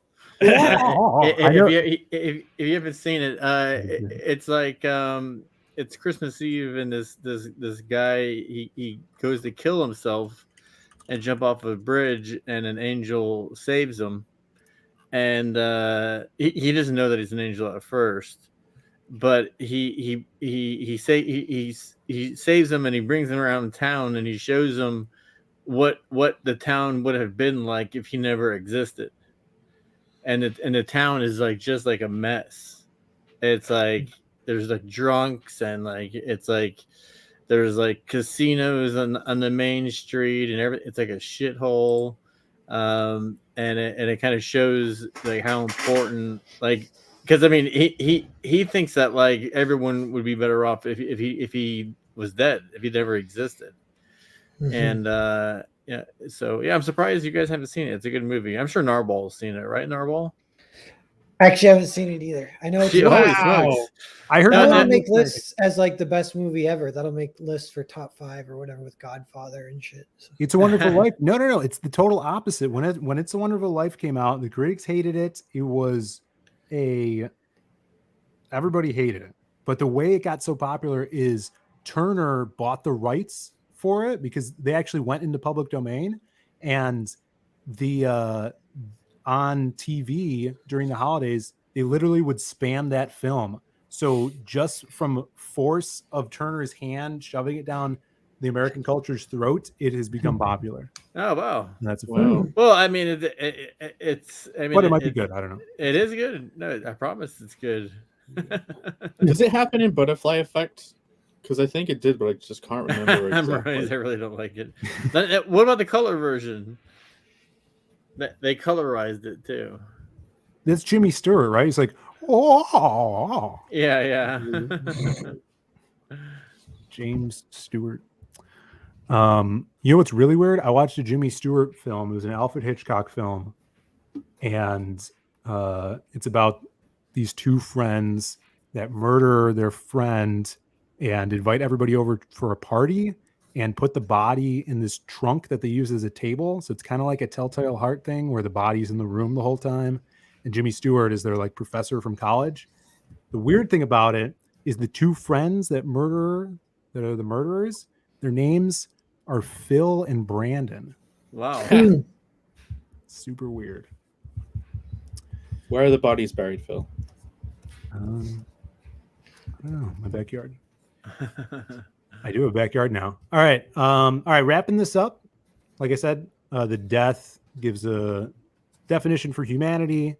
The dead need to stay dead. I mean, that's like a kind of primal thing, right? How we see it through culture, how to prepare bodies for death and bury them. And, you know, if that doesn't happen, disease is brought about, you know, separating the living from the dead. Consequences to the undead, and reflects the preciousness of life. And I got a little, this drawing of death is by Aaron Lopresti. For that. Found it on Google. Very pretty. There you go. Nice. So that's death. That's the PowerPoint, guys. That's it. That's it. You made it. You did it, Phil. You did a good job. You did. It was good. I'm excited. Are you guys how do you guys feel about killing characters? You got to take it seriously. That's all, I think. Yeah. I think probably the opposite, because of the comedy stuff can be kind of funny, but that's yeah. I use it sparingly. Yeah, but make it have weight, you know. Yeah.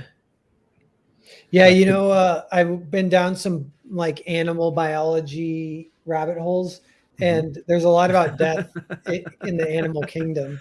But one thing is Komodo dragons, they have super sharp teeth and a super strong bite, so they kill you that way. But then they also have venom that paralyzes you, so you die from that also. And then they also have crazy bacteria that gives you Mensa immediately, and you start to rot and die. Yeah. They follow you and they wait for you to die, right? Like they take a bite and then they just follow you around until you die, and then they eat you. Yeah. So you die like 3 ways at once when they bite you. But the only kind of point of bringing this up is they have to fight a lot amongst themselves. The two males, they'll fight for territory and chicks and whatever. And so whenever they fight, they don't bite each other. They have like a gentleman's agreement. So they basically have like dueling amongst like Komodo dragons. There's like an honor system. And I don't know if it's passed on but through evolution where they just know it. They take off a little glove and they slap the other Yeah, one yeah. in the face. So I was like, do these animals like have an understanding of death? And I was like, carnivores might a little more than herbivores, because carnivores are like have to be smarter because they have to hunt them and stuff. But then I was like, you know what?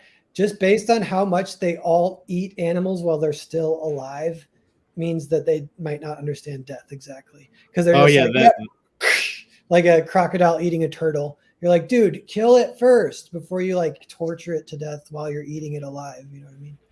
Yeah, like they have it doesn't matter, it's nothing. And then all the prey animals are like, oh my God, I'm going to die. Like all day. Yeah, dying, screaming deaths of being eaten alive. Yeah. Like, I knew this would happen.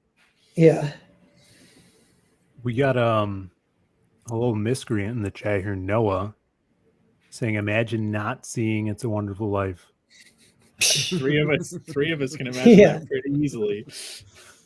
I'll be right back. I'm going to get a little snack. I'm hungry. We should sit in silence until he comes back. just think about some things here. Yeah. I'm gonna look up some It's the Wonderful Life. But guys, great participation with this. That's fun. I'm glad I wore my skeleton shirt then. Yeah, there was some drippings on this cape. I bet there was. Why is it wet? You tell us. You know why. I don't think I'm sweating. That's weird, dude. It's like it's not from you. It smells salty too. Previous. What's going on with that? Your heat is reactivating something. It's melting. We're doing the rest of the month. I guess we're gonna try to do kind of horror-y topics. Next week we're on Jake's channel.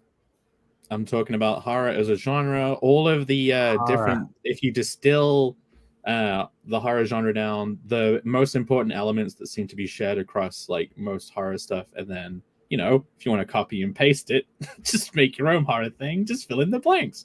But we'll be talking. I'm even going to try and mention Jurassic Park a lot as well, which is definitely a horror film. Ooh, I've seen that recently. Wow, in theaters. It has dinosaurs in it, which It's a Wonderful Life doesn't. So yeah, I'm not. How do you know?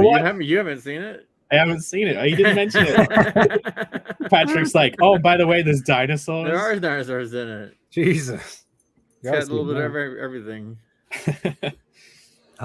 Yes, but guys, we have some awesome campaigns you can take a look at. We were talking about The Legend of Sleepy Hollow earlier. Let's bring that up again. Let's switch this over here. Which you are bringing back for a second printing. That's right. Yeah, it's and we only had it up. I think we only put it up for 2 weeks. Very short campaign because we wanted to get it wrapped up so people could have the books by Halloween. So that's why we're closing it up on the 9th, which is Monday. And then we're gonna have these shipped off, so you will have these in your hands by Halloween, and you can enjoy them. Yeah, and he's got that sketchbook on there too, which I'm gonna grab. So cool! I'm gonna see if I can get some of these into my library because I saw I walked into my library like last week, and they had up right when you walk in a comic that was drawn by my buddy Maria, who did the Crimstone art for the first Lost Pages book. And I took a picture and I sent it to him. I'm like, dude, this is freaking sweet. So they might do local stuff too. So if you guys have got the first printing, grab another one. Try to throw it at your library. That's what I'm going to do. Pretty badass. Narwhal, you have a campaign. Here it is. Yeah, go ahead and update it. Got a few backers while we're hanging out. Kick ass. Thanks everyone for backing. And yeah, so getting close to 10K. That's the big dopamine dump that I need right now. Yeah, so close now. Tell everybody about Hotel Story. Yeah, it's a kind of nice because it's pretty simple. It's it's just a witch casts a mass sacrifice spell from the top floor suite of the hotel. That's the story. Like then just chaos ensues. Some people survive the initial wave of chaos, and you're kind of following them throughout the hotel. They may or may not meet up. They may or may not ally, make a plan to escape, et cetera, et cetera. And the spell causes like these side effects, magical side effects throughout the hotels that kind of create some strategy of things they may or may not be able to do to survive. And that's the story. 124 pages, full color with this awesome cartooning style from Jared Jewell. He's one of my favorite artists. I've known him for like 10 years, been wanting to work with him. We've kind of been working with him here and there. And actually, he's actually the colorist of Cerberus and Grand Prix. Oh, so he's sweet. kind of become my colorist, but he's a great cartoonist too. Yeah, and you can also get the Oval, which is Jared's single book, which is awesome. 48 I like page that. cover story. Yeah, he does this cartoony style, It's like I love it though. That's so cool. But that's kind of perfect too. Like you're doing kind of this witch story in October. Perfect theme for that. Yeah, didn't exactly plan it that way, but it did work out. And this this comic, it does have, it's like the influences are more movies than comics, and specifically there's 3, and it's Dead Alive. Speaking of Peter Jackson, we've been talking about him a little bit tonight, but Dead Alive and Evil Dead and Demons, which is an Italian horror movie. It's specifically Demons 2 and Evil Dead 2. But those Demons 2 is like all about an apartment complex where demons kind of get unleashed in it, chaos ensues, and you follow individual people as they may or not meet up and ally, blah blah blah. There's people. It does like some of the tropes where like you're wondering who's going to live and who's going to die, and you're actually rooting for one guy to die because he's such a piece of shit, but he keeps living, and you're like, God damn it, let that guy fucking die. That's fun. Mm-hmm. So speaking of death, yeah, this one like people do die, and there's a little bit of some like ways we kind of talk about it and address it. That's like kind of comedic a little bit. You kind of got to read it. How do you feel about killing people in the book then? Because I know you've like struggled with that as a concept in your own work. Like, how did you feel about it in this?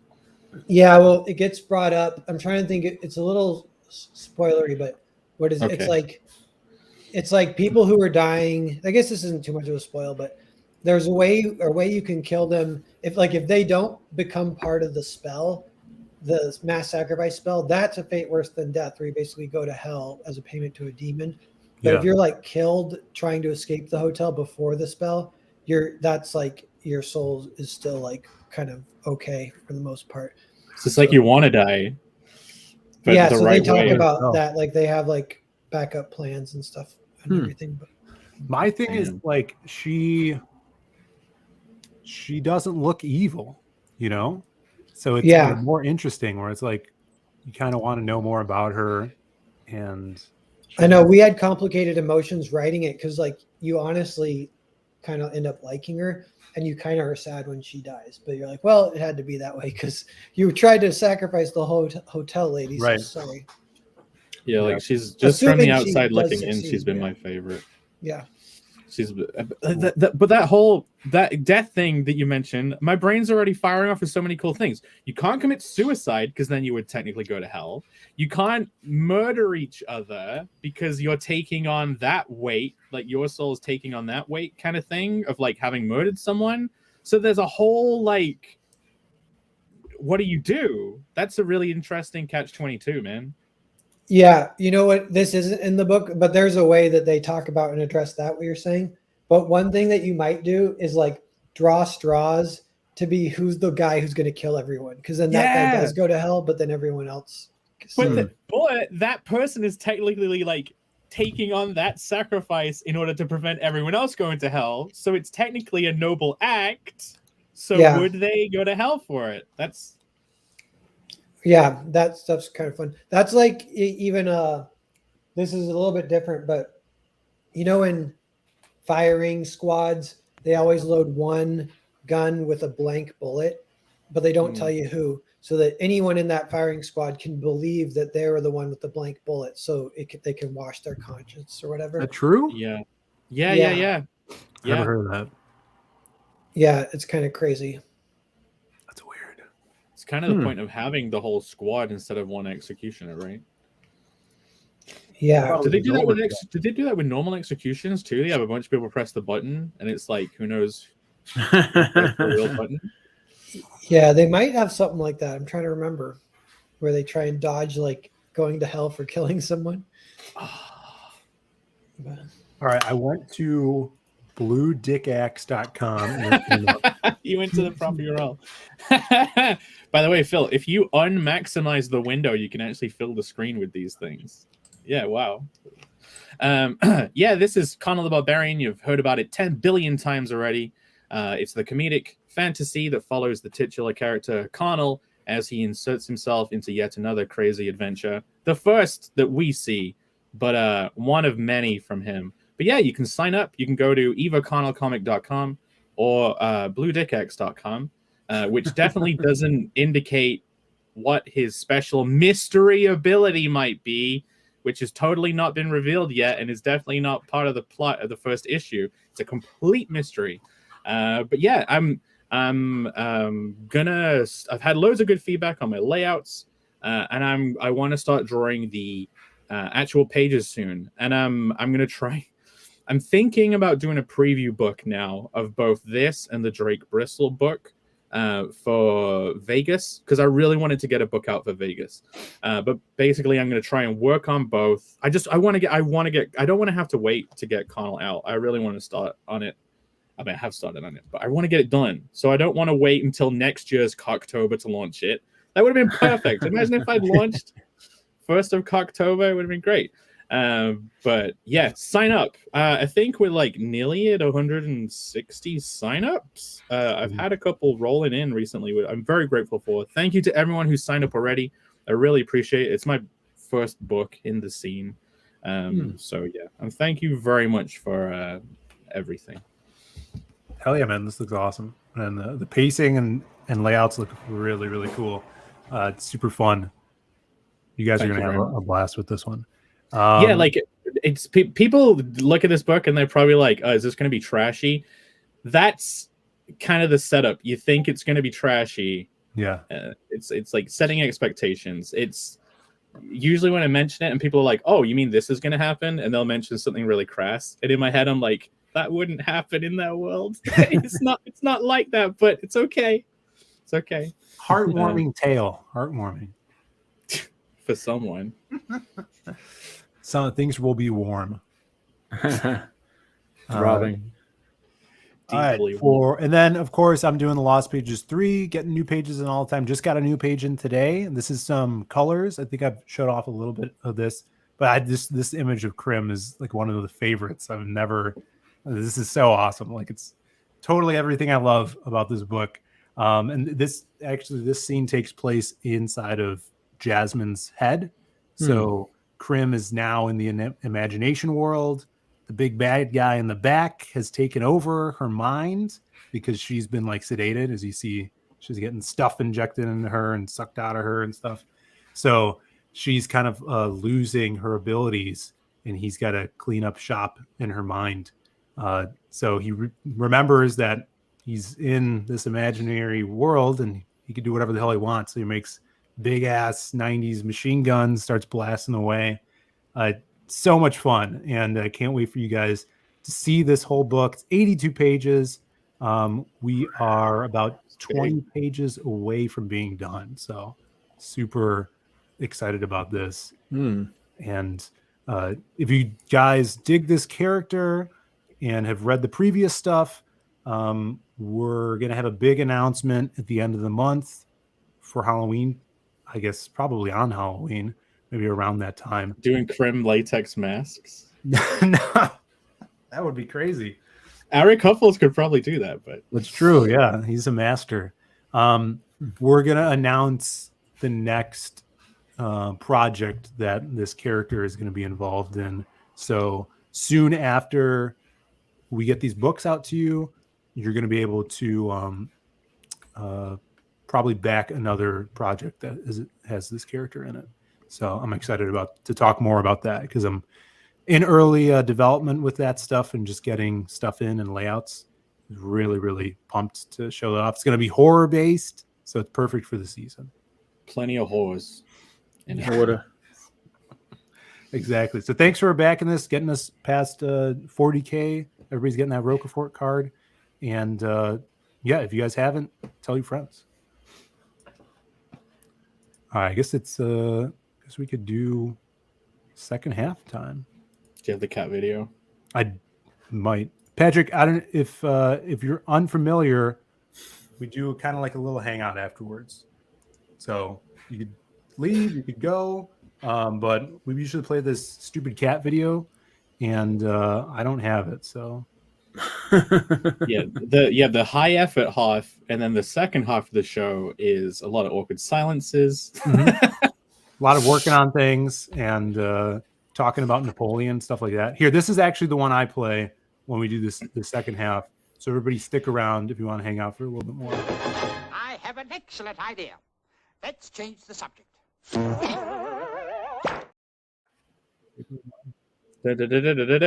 Wow, we've slipped into the different second half universe. Oh, man. What a show, guys. that was good. Death's a good subject. It's a good one. Yeah, you know what I was thinking? What a is show. John Wick has a lot of death. Kind of by the end, John Wick 4. It's almost like a ghost thing. But it's okay because it's for the sake of a dog, right? I still have not seen one of those movies. I'm saving them. Same. I haven't yet. For a marathon in the future or something when they're all done. I'm a convert kind of because I was like cynical. I was like, oh please, just more dumb action. But then you just kind of like Keanu Reeves. So you know what? I want to give it a chance. Dude, the first one's really good. Mm-hmm. Is it all downhill from there? Yeah. Basically. Is it going to become like the what is it, Fast and the Furious movies? Is it going to be like killing people in space or something by the end? I don't know. I actually enjoyed the last Fast and the Furious because of Jason Momoa. I thought he played a really good crazy guy, like a kind of like an archetype, like the Joker or Simon Phoenix from Demolition Man. He was really fun, and he's going to be in the next one as well. So I'm excited for that. But like, yeah, John Wick's kind of devolved into what the Expendables is, I think, in my opinion. Like the first Expendables was good. I really liked it. And then they just kept jumping the shark. All of these franchises need to end up on the moon. Every crazy franchise needs to end up with just fighting on the moon. Yeah. Killing one guy, smashing his space helmet with a moon rock. That's the final death of the whole series. Then the other person will die later because there's no way home. Mm-hmm. Yeah, it's weird how sometimes I guess it's not weird. It's like what we were talking about before. You know, it's about the money. It just keeps going and going, and it's just like no one knows when to tap out. Yeah. You know, like have some like again about the Matrix. I mean, like the Matrix would have been so much more dignified if it would have ended with the first one. Mm-hmm. Yeah. If you guys actually had one of those franchises and you'd made a really good first movie, would you actually be able to resist the sequel though? If we're talking if it about was good, ourselves, if it was good, I mean, you know, if it was an Empire Strikes Back, yeah. I don't know. I feel like creators fall in love with their creations and they keep wanting to play with them, you know. And you know, something else difficult. from that era, for some reason Hollywood was really into trilogies more than any other time, like because that's always a little bit of a thing, but they kept announcing trilogies before the first book even came out. The one I remember was Chronicles of Riddick. Do you guys remember that? Yeah. And they're like, it's going to be a trilogy. It's going to be so awesome. It came out like right around that era too. The first one bombed. So they're like, well, never mind. That might've been kind of the end of that era. But then they made a second and third one. Yeah. Oh, they did. They finished Chronicles of Riddick. Yeah, I think the second one was a cartoon, right? And then the third one was live action. Is that how it went? Really? Well, I know that it was Pitch wrong. Black, right? It was Pitch Black, and then Chronicles of Riddick. Then there was a video game too. That's actually pretty good. There was a weird.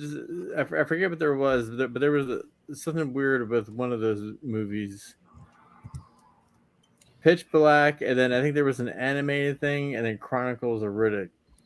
I remember the only thing I remember that is watching like one of those with my mom, but I think it was like a second one, but we thought it was like a first one. So the whole way through, we're like, why are they not explaining any of this stuff? It's not the first one. Well, he's like a prisoner, right? In Pitch Black, he's a prisoner on a planet that's infested with crazy killer aliens that only come out at night, or when Only it's come out at dark. night. But they need him because he's got special night vision. Well, his eyeballs they polished. And I don't know if that's how it. I thought his eyeballs were polished so he could see at night. Let me look it up. Yeah. It was something that because he had to wear goggles in the daytime because it was too bright for him. So at nighttime, like he could see these things. Let's see. I'm on Riddickpedia right now. The Riddick Wiki, the Riddipedia. I'm on the eyeshine page. Eyeshine is a term used to the unusual luminous appearance of Richard B. Riddick's eyes. Ricky Riddick, fucking Ronald McDonald, Ricky Riddick, Dick B. Rid. The condition is similar to tapetum lucidum, the structure that causes cat's eyes to appear to glow. It also allows them to be well. I'm going to look up if it was polished. How do you polish an eyeball, Phil? Very carefully. I guess I made up that polished shit. I know you got to use that. They look polished. I think my dad told me that. That's like over here. Whenever someone like leaves or goes somewhere, they go like, "Where you going?" And they always say, "You're gonna see a man about a dog." But like, you could use eyeball polishing as one of those things. Where are you going? I'm gonna get my eyeballs polished. I have to return some videotapes. That's the one. It is suggested that Riddick was actually at some facility when he underwent the procedure. Riddick paid to perform a surgery that would give him eye shine. Yeah, so he did go through something that gave him that. Adamantium eyes. Yeah, basically. Adamantium eyes. They did a Riddick comic. Yeah. Maybe that's what it was. Here's his here's him getting his eyes polished. Wait, are they pulling an egg out or putting an egg into his eye? I guess they're shoving it in. Exactly. I have no idea. Like they just flipped up his lens. They just cut your lens open and flip it up so I can shove this egg into your eye. Well, now we know. And knowing is half the battle. Why were we talking about that? Yeah, would you run your own IP into the ground just for the fun of it? Yeah, so I think it takes incredible willpower to create a character and then decide to kill the character off or end the series. I think most of the time, the people that do that create the character with that intention. And if you don't, then the probability is very high that you're never going to do that. Yeah, I always try and make up something that can go on forever, but it can also be self-contained stories. So it's like if you only ever get to do one, then it's good. But if you have the chance to do like 1 million of them, it's still good. Well, I mean, I'm working on the 10th issue of Johnny Phantasm, and I'm done after that. Yeah. I'm sticking a fork in that. I've got other things to do.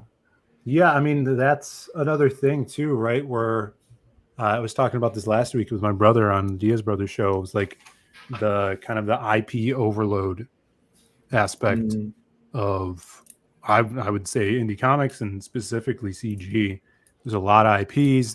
There's creators that have, you know, more than 5 IPs at this point with only one book out from each, and that the issues that you can run in there where, you know, you get overload.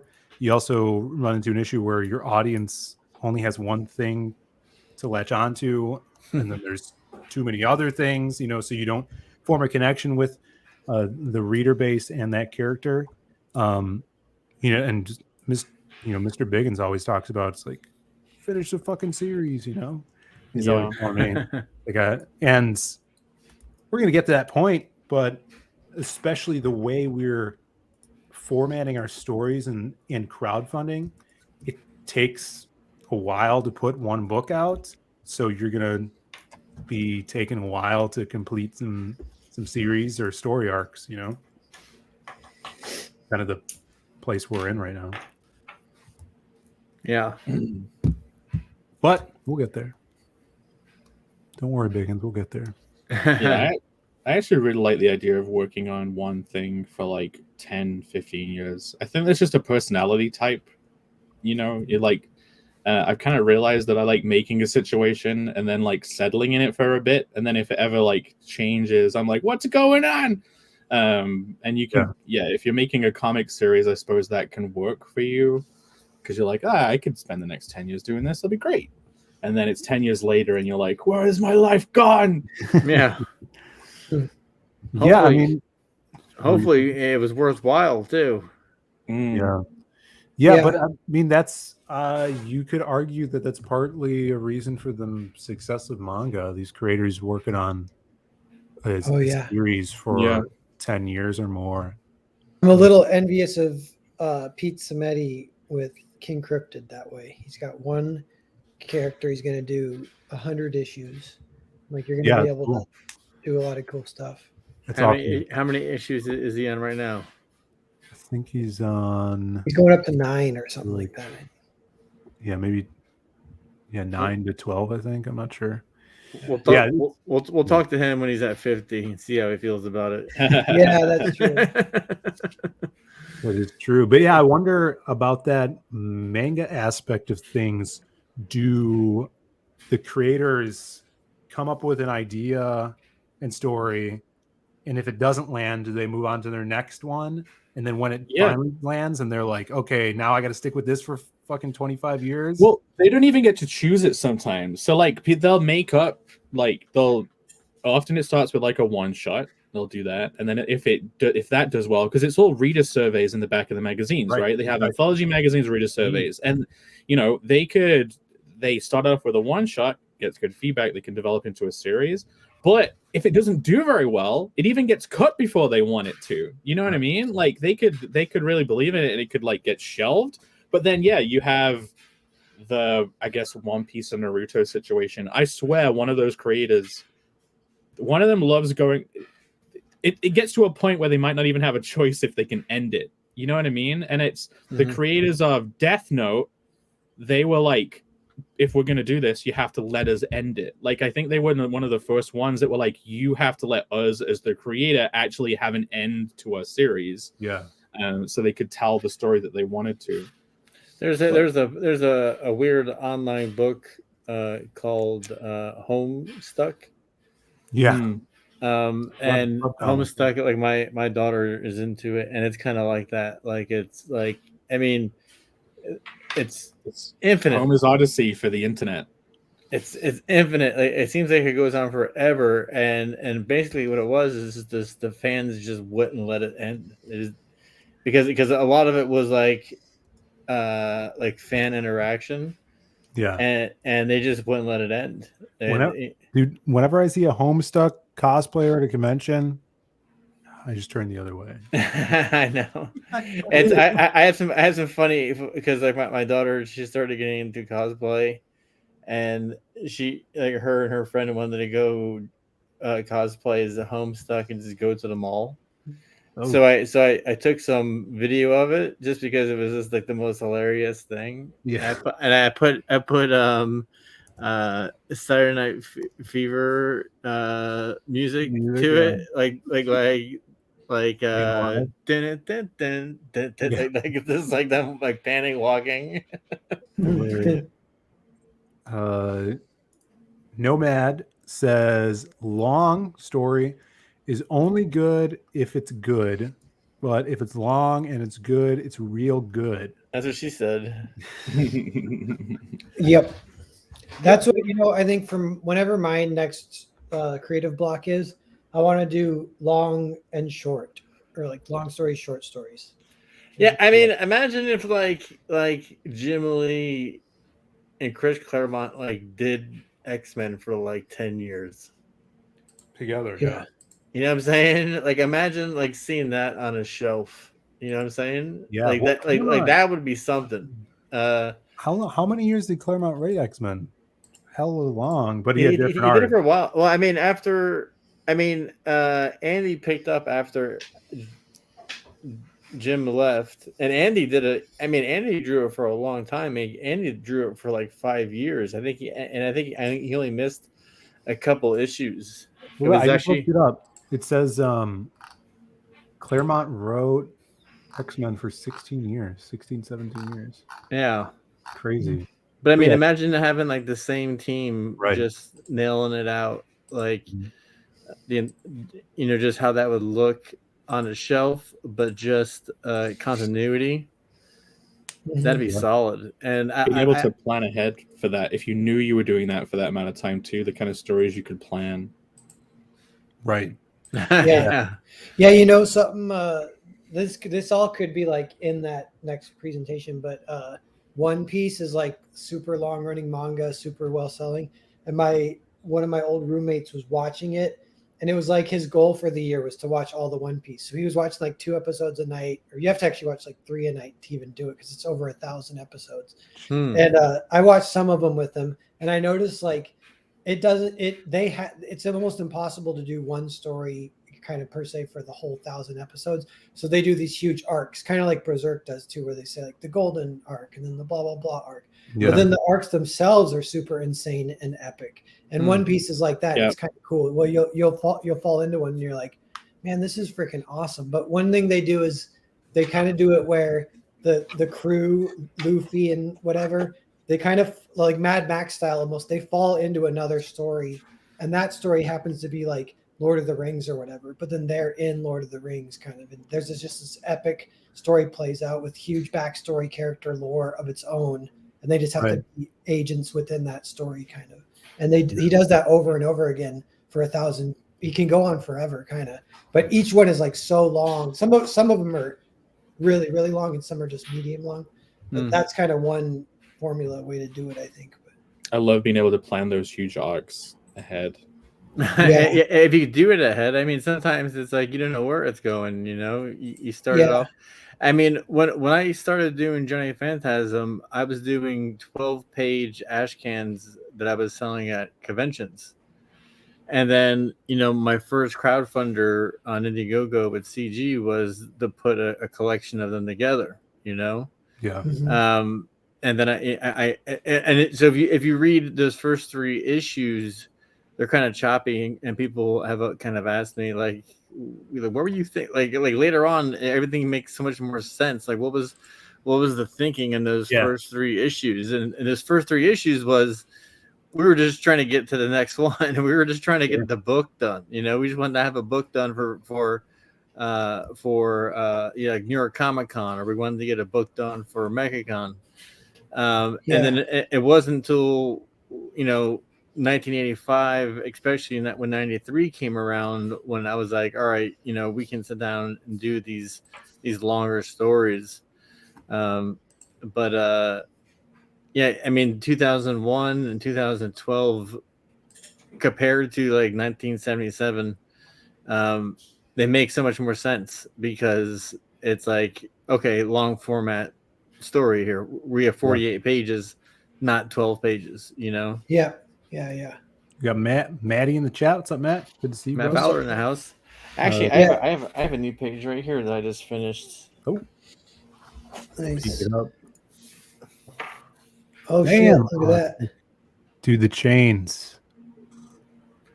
And spoiler alert, that's not Johnny right there. And you didn't use that digital chain brush for those chains. Yeah. No. Is Like there such a thing? Because I need it. Yeah, Camel Moon Yes. uses it.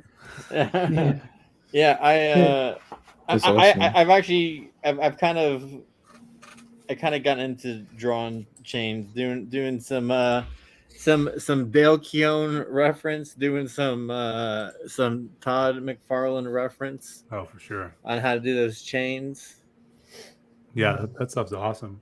Going back to what you were saying, Jake, with like the serialized manga anthologies, that's when I learned about how that works. It's amazing. I think American comics should work like that too, because I think it's the fucking best, man. I think it's an awesome way to tell a story. It builds an actual meritocracy where you put out your story and the fans mail in and vote which stories they liked.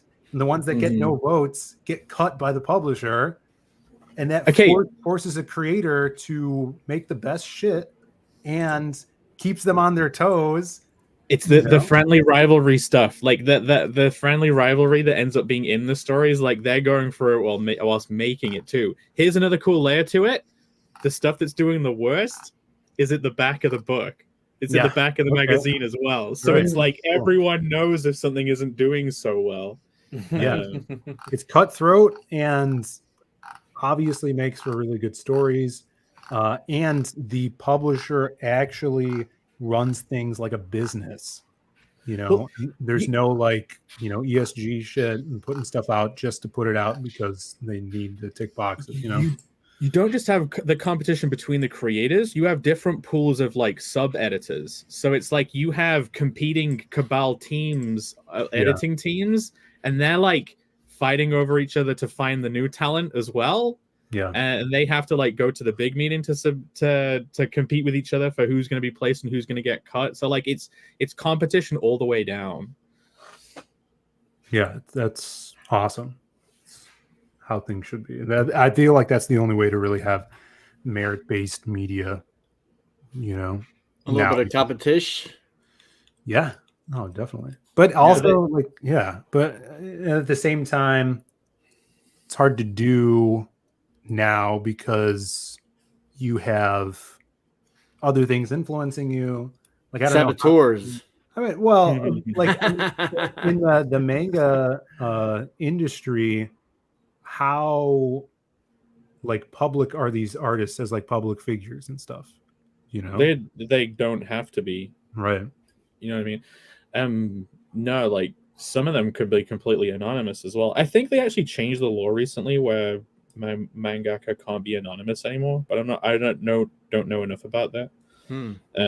But the thing is, another thing that serves that industry though is they're making up new IPs. They're not having to make stuff up for a shared universe and then they don't own it and blah blah blah. Like it's making up new ideas all the time, not like how do you carry on this character or how do you make something that fits into all of these pre-existing rules and canon. They can like make up a crazy new idea.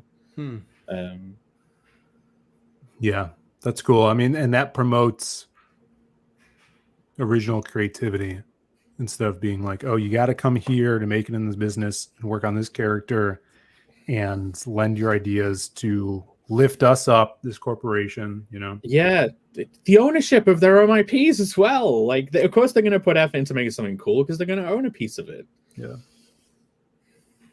Yep. All right, let's all move to Japan now. Yeah. Just learn a different language. I was listening to I'm ready. Global Frequency. Neff was interviewing a comic lawyer, Gamal Hennessy, who I've actually worked with a little bit, and Mike Barron turned me on to him because Mike Barron's worked with him. A bunch of people worked with him. He started in the industry working at a company called, I can't remember, it's something media, and they dealt with bringing anime over here specifically, and in the probably late 80s, 90s, specifically hentai. That's how he got into the industry, and he was talking about that and his dealings with Japan and how strict they are with their artists and art. And like, if you're someone out of the country, he also worked with Marvel on the deals of getting like, you know, when CB Cebulski was doing his anime stuff or manga stuff under that fake Manga King game that he got semi-canceled for, getting Marvel to have manga in Japan, and how hard it was to even do that because the Japanese just don't even care about Western stuff. You know, they're like, it's our stuff or nothing. And so and I've heard it from buddies like Joe Ball. That's one of his dreams, wanting to get stuff over in Japan. That is a dream for sure. Like, that would be so Yeah. cool. Like, being able to just, you've made your stuff and say you get like, oh, I've got the volumes, and then you're like, now could I make it work over there? Could you get it over? And it's like they just don't even care because they feel like they're on such another level, like to a point where if you were trying to make an animation studio that would be based over there, they would just run you out of town because it's like a mafia, you know. It's crazy. You know? Yeah, I've been looking into and actually talking to translators because I wanted to do that with Johnny. I wanted to make a collection of just a thick Japanese book. Yeah, I think that would be awesome. And just see how it goes, you know? I mean, I mean, I'm sure someone would want to buy it, you know? I remember, I forget like what the details were, but I remember a year or so back, Indiegogo got in cahoots with a Japanese company. I don't know if you guys remember this, and they sent out an email to everyone, and there's like a Japanese version of Indiegogo. I didn't know that. Oh, that's interesting. Yeah. There's like a Japanese version of Indiegogo, and I mean, this is got to be like a year or maybe even a year and a half ago, and they were like, you know, if anyone's interested, you know, we're gonna have like this meeting. I missed the meeting. It was like a online meeting, but yeah, there's like a Japanese wing of Indiegogo where everything's in Japanese, but it's still Indiegogo. It's cool. Yeah. Is it just indiegogo.jp or something? That'd be if it's that easy. I need to go through my emails and see if I can find it, because I remember because I was talking to people about translating, and then it was like, well, you have to have a male translate it. You have to have a male translate it, because if you have a female translate it, it's gonna read weird. Yeah. Try Indiegogo. Like a Indiegogo. Patrick, would that be like black? Would you do that black and white then? No. Well, I mean, I don't know. I mean, that's a good question. Like grayscale. You'd still be using grayscale. I mean, colors. I guess that. I mean, I would have to talk to someone first that over there that kind of dealt with that stuff and see what their professional opinion was, you know. Because I mean, shorthand from what I see sitting at Barnes and Noble, it's like I would say, yeah, black and white grayscale makes sense, but maybe someone might be like, no, let's keep it the way it is. I would have to talk to someone who understood it first. So that's a good question. Yeah, like if it would be unique and interesting because it's in color, or then the opposite side is like, well, would they look at it and see its color and think this is too Western? Yeah. Those are the questions. Those are the questions that I actually wanted to ask, and like Indiegogo. I mean, obviously, like we've all had issues with them. But it's funny, like I've had like 2 or 3 scheduled meetings with them, and they've never showed up to the meeting, and it's I've wondered about that. So weird. Yeah, it's like you'll set up. I remember when I was setting up the this last Legend of Sleepy Hollow campaign, it was like, oh, would you like to have a meeting with one of our sales peoples? And I was like, yeah, sure.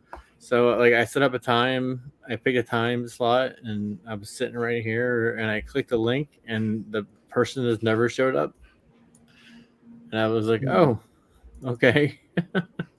Did they ever give you an excuse afterwards, like Nope. a follow up, or No. no? And I was like, I was like, I was gonna call him, but then I was just like, it's just Indiegogo. What are you gonna do? You know, it's typical Indiegogo. You know, it would really suck if every time they just had a different link and both of you clicked into different rooms or whatever, and you both sat there. Yeah. That would be weird. Oh, speaking of Indiegogo, I saw Fowler in the chat. I got my Tiger Blue action figure. Yeah, there it is. And Tiger Blue 3 is on Indiegogo, guys. So if you guys haven't grabbed this one's another great one to grab. Ending soon, 17 days left. And if you guys love Japanese style art and manga, this is all in grayscale. So cool. Definitely check this out if you get the chance to. And tell your friends about it too. He's been working on something really cool with this.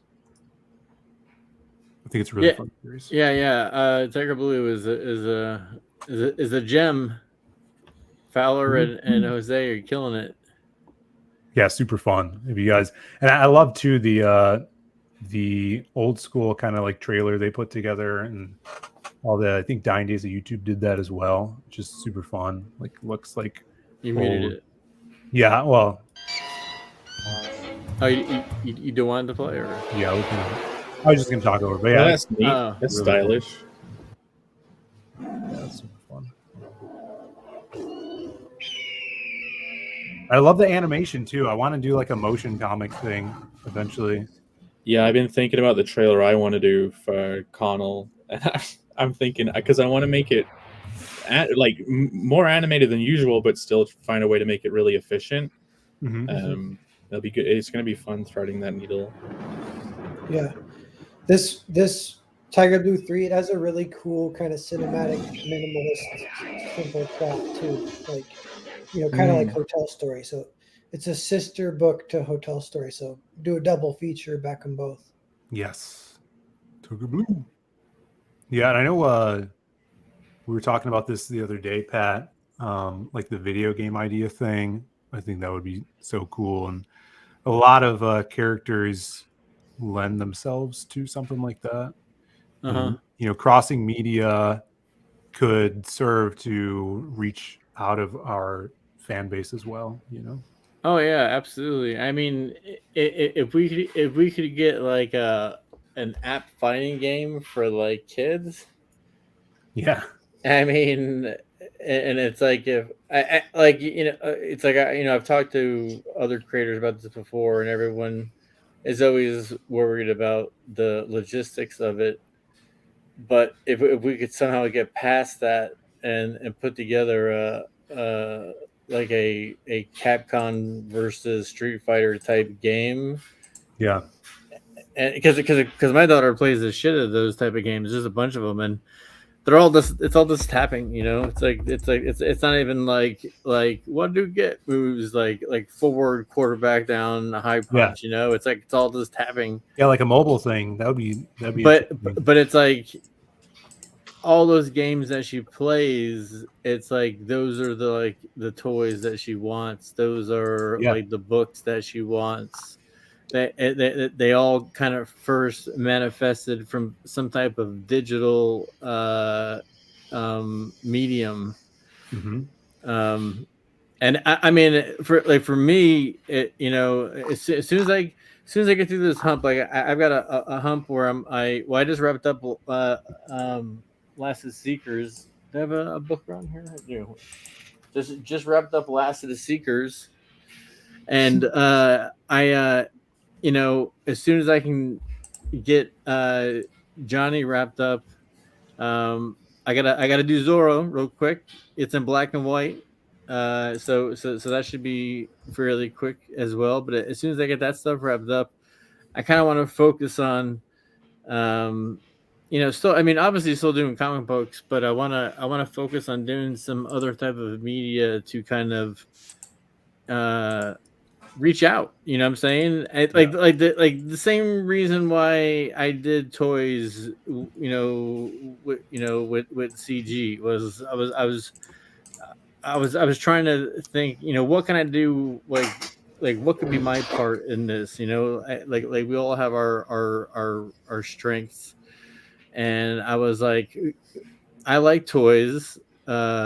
Collectors like or toy collectors like collecting things. Most toy collectors are used to be strong advocates of comic books, but they kind of just stopped collecting them. Yeah. So my whole thing with the Johnny action figure was like, let's make a Johnny action figure and see if we can get some of those people over here, and I believe it worked. Same thing with the Seekers. So like, those have just started going out, but just trying to spread the wings and get some more people in here, and get them hooked on some more things to collect. Collectors, we got to find collectors. Yeah, totally. And I'm sure I've mentioned this before, but I don't know if you guys know. But for my day job, I do animation for video game, actually a fighting game that my company's making, and video editing as well. So, like, my team knows how to implement sprites and animated things into a fighting game. My brother and I have tried to work on side projects like that for a little bit. I mean, since we've been in CG, always wanted to do something like that. Using Unity, right? Yeah, we're using Unity. Yeah. Hollow Fist uses Unity. Speaking of video games, guys, go search Hollow Fist on Steam and wishlist my game. I'm hoping to start working on that again soon. What's Unity? So Unity is a proprietary video game software that you can get plugins for, so it's easier to make different types of games. So we're actually using, it's like an engine. Yeah, it's an engine. It's a game engine. So with an editor. We're using a universal fighting game engine that's part of Unity.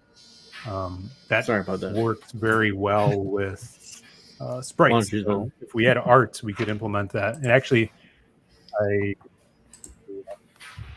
Unity is kind of like a bit more versatile, where you can kind of do things that you can't typically do in Unreal, but Unreal is like graphics focused. That's the way I see it, because there's Unreal Engine 4 or 5, which is like, we can do a million polygons now, and then Unity is like, you can code your own shaders. So this is just a mock-up of a basic stance animation, or what would be a Cyberfrog little fighter guy. And it's based on Spider-Man's stance from Marvel vs. Capcom. Very cool. Nice. So that was years ago when we played around with that. Yeah, I want to mess with games too and some animation and stuff like that. You know what? Some people were saying that seems like a little bit simpler, but I still am a little bit intimidated. It's like fan art in other realms, like whatever it would be. Like if you could maybe do like fan art for who's that novelist who made like 40 million, the fantasy novelist Brandon Sanderson. Yeah, like you do like some Brandon Sanderson fan art, or like whatever's in the zeitgeist, like some Super Mario fan art. Like trying to just bring people in with like fan art and maybe a little bit of animation with those too. But that's how Twitter illustrators like build up their fan bases. You do the fan art for a while, then you can start putting your own stuff out. Yeah, I want to try a little bit more of that. I haven't been doing that in years, really, so it could help. Just do loads of what is it, Overwatch porn or something. Just draw loads of that. Yeah, that's like the audience you don't want, though. Do you guys recognize this guy at the top here? The Street Fighter guys? This guy. This was going to be a sniper from Black Flag. Nice. He's got thick thighs. Yeah, you need those for the 90s characters. But that was fun. I don't know. Maybe we'll get back to that one day. What were you sharing here, Jake? It's just someone's campaign. I can just bring it up super quick. Let me pull it up. You don't have to.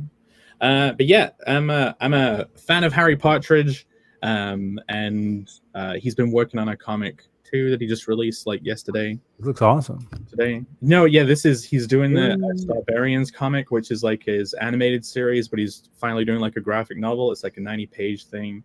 It's carnal humor is kind of inspired by Harry, definitely. Yeah.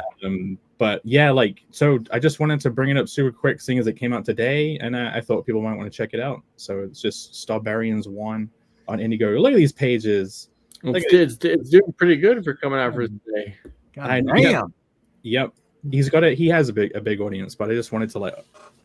Were those ladies molesting that man? Yeah, look, check it out. And but he's not going to get shadow banned either. It's like they're on their planet. This is like medical treatment. But yeah, my god, very very carnal-ish in humor. But like, look at these pages. Look, all the colors. It looks fucking beautiful. Yeah, he's making all those colors work. It's freaking cool. Yeah. That shit, but the boobs. Yeah. It's like their spaceship is a T-Rex with tits.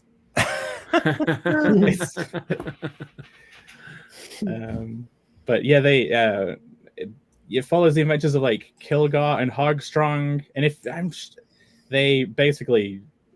supposed to be heroes, but they kind of always fuck everything up. And yeah, this is their first comic adventure, and yeah, that's so cool. And he's already done like cartoons of these before in the past. Yeah, there's a whole series of animations. You can just search Harry Partridge on YouTube, and he's been doing it since like forever. He did like the Saturday Morning Watchmen cartoon from a long time ago. Yeah, dude, that was so good. There we go. That was him. But I got copyright claim for playing that on a stream once. Really? Oh my god! It must be an automatic system. But yeah. No, I've got some of his artwork, and I've done coloring streams. Yeah, I remember you saying. This is a Harry Partridge original that I had on my wall of Bee Stilda, which is like the princess from Starbarians and Dr. Bees merged, like combined. So that's Princess Bee Stilda. I colored that on the channel, and I've got in my folder, I've got 2 other pieces of his. He did this ghost bleed thing, and here's like a drawing of some of the characters from that, and the note that comes with it. And then what else have I got? I've got another Dr. Bees kind of Starbarians crossover. So I want to do coloring of these on my channel soon. But man, coloring Fiendish 2 is 2.5 is like taking up all of my coloring juice. Yeah, I believe it. Yeah, that's going well too. So yeah, check it out. That looks sick. Yeah, check that out. And then everybody, Fiendish is still rolling. Fiendish 2.0 on Fun My Comic. Everybody go over there. Oh, wait, it's on Fun My Comic, right? Damn. Mm-hmm. Yep. So yeah, Fiendish 2.5. I'm working on it as the colorist. It should be loading. She's up to 21,000. She broke 21,000. You can go to Fiendish. You can go to fiendishcomic.com and click on 2.5, and you'll go over there. She has it embedded on her website. It's drawn by Michael Rushbrook. It's kind of like the first one-shot self-contained story of the series, which I think all of the 0.5s are going to be. The story's awesome. Yeah, check it out. Look at this cover. So good. Yeah, I love the guy in the background. He looks like a badass barbarian. Sick. Octo. We just call him Octo, but then it's like, no, it's Octo with a H in it. It's like, okay, let's just put all the H's and K's. Is this the first time we see him? I think so, right? It might be. It really might be. But look, he's there. There he is. Ominous. This is like the first. This series has needed a badass. I'll leave it. Yeah, a badass covered in like pockmarks and disease, horns.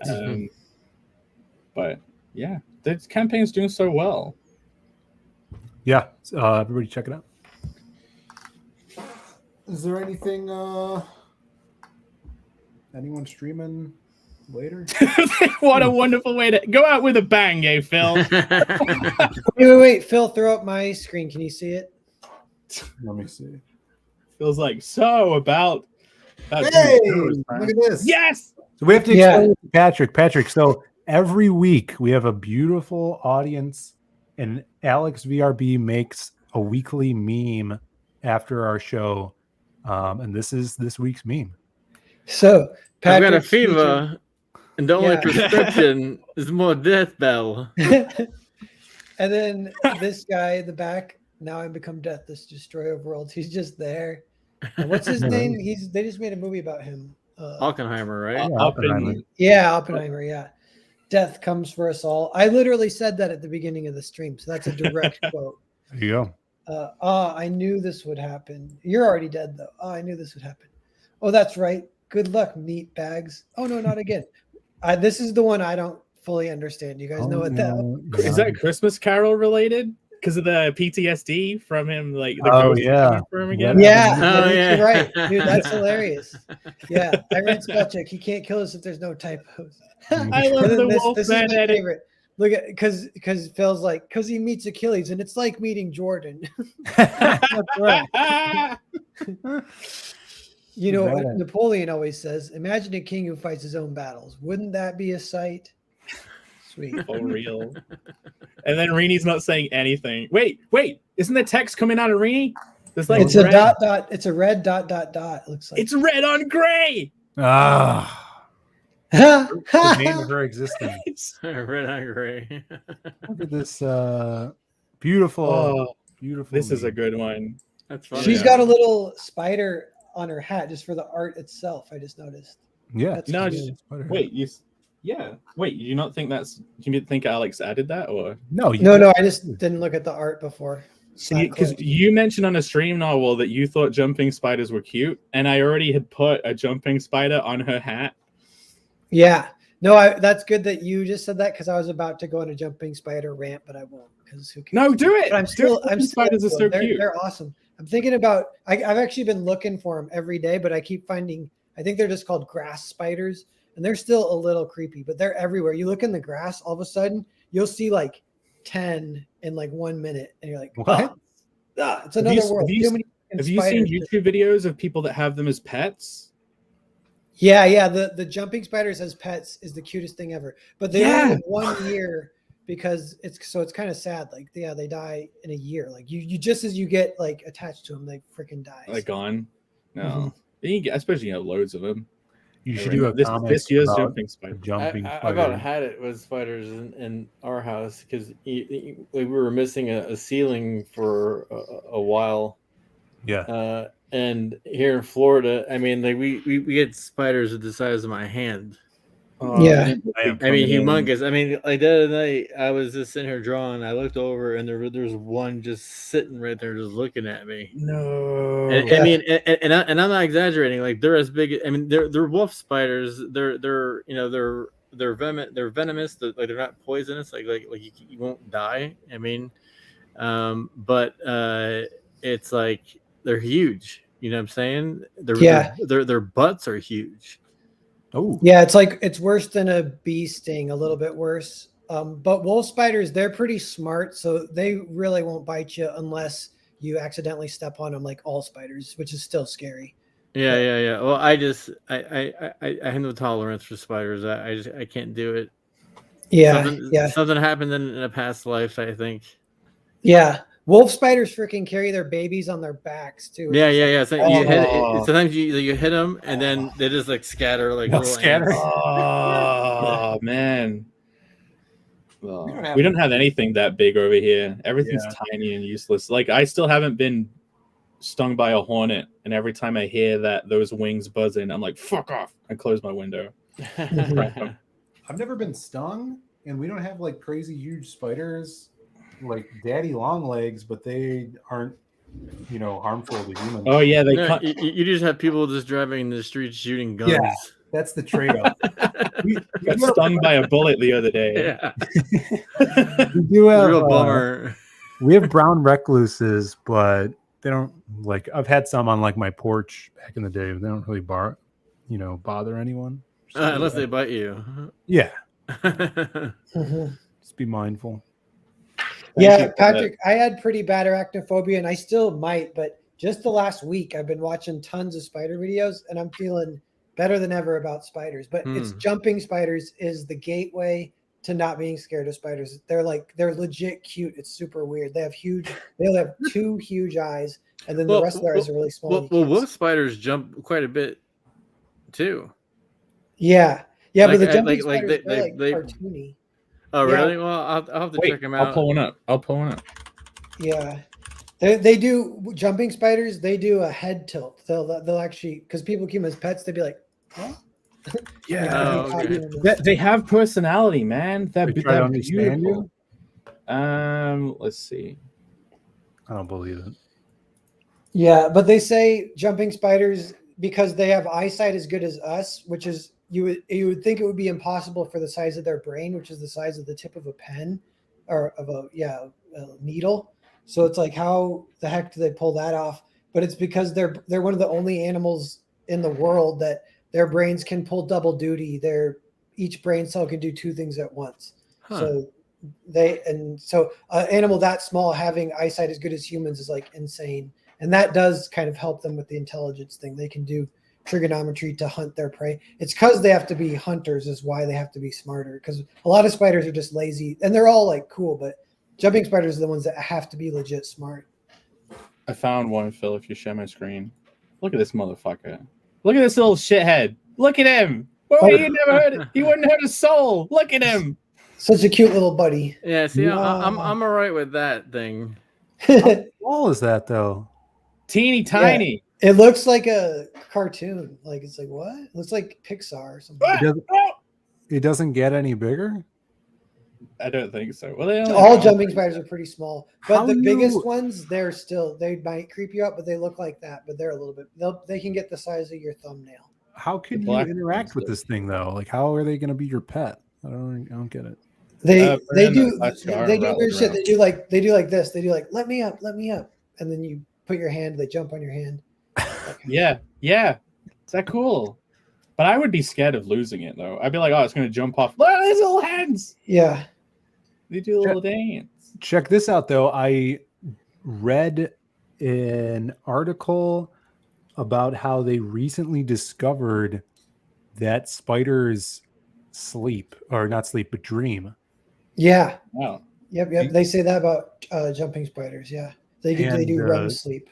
Yeah, you could see their eyes twitching in REM sleep because they're the spiders they were looking at had translucent skin. Even though they were very small. But yeah, so they think that spiders. Alex VRB says, kill it with fire. How dare you, Alex? Alex, get on board with the cute jumping spiders. Do you think though that spiders dream of spider sheep? Gonna make the same. I resisted making the same fucking joke, Phil. I had that one in my head. I was like, nah, let's put that one away. I was gonna say, does spiders dream of electric flies? Yeah.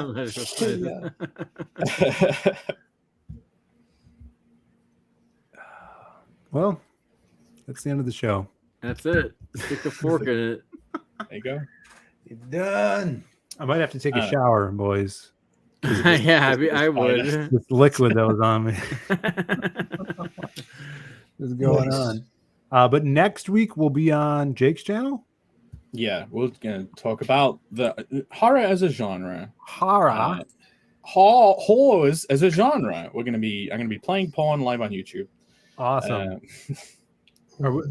Maybe we'll have a guest. Maybe we won't. Who knows?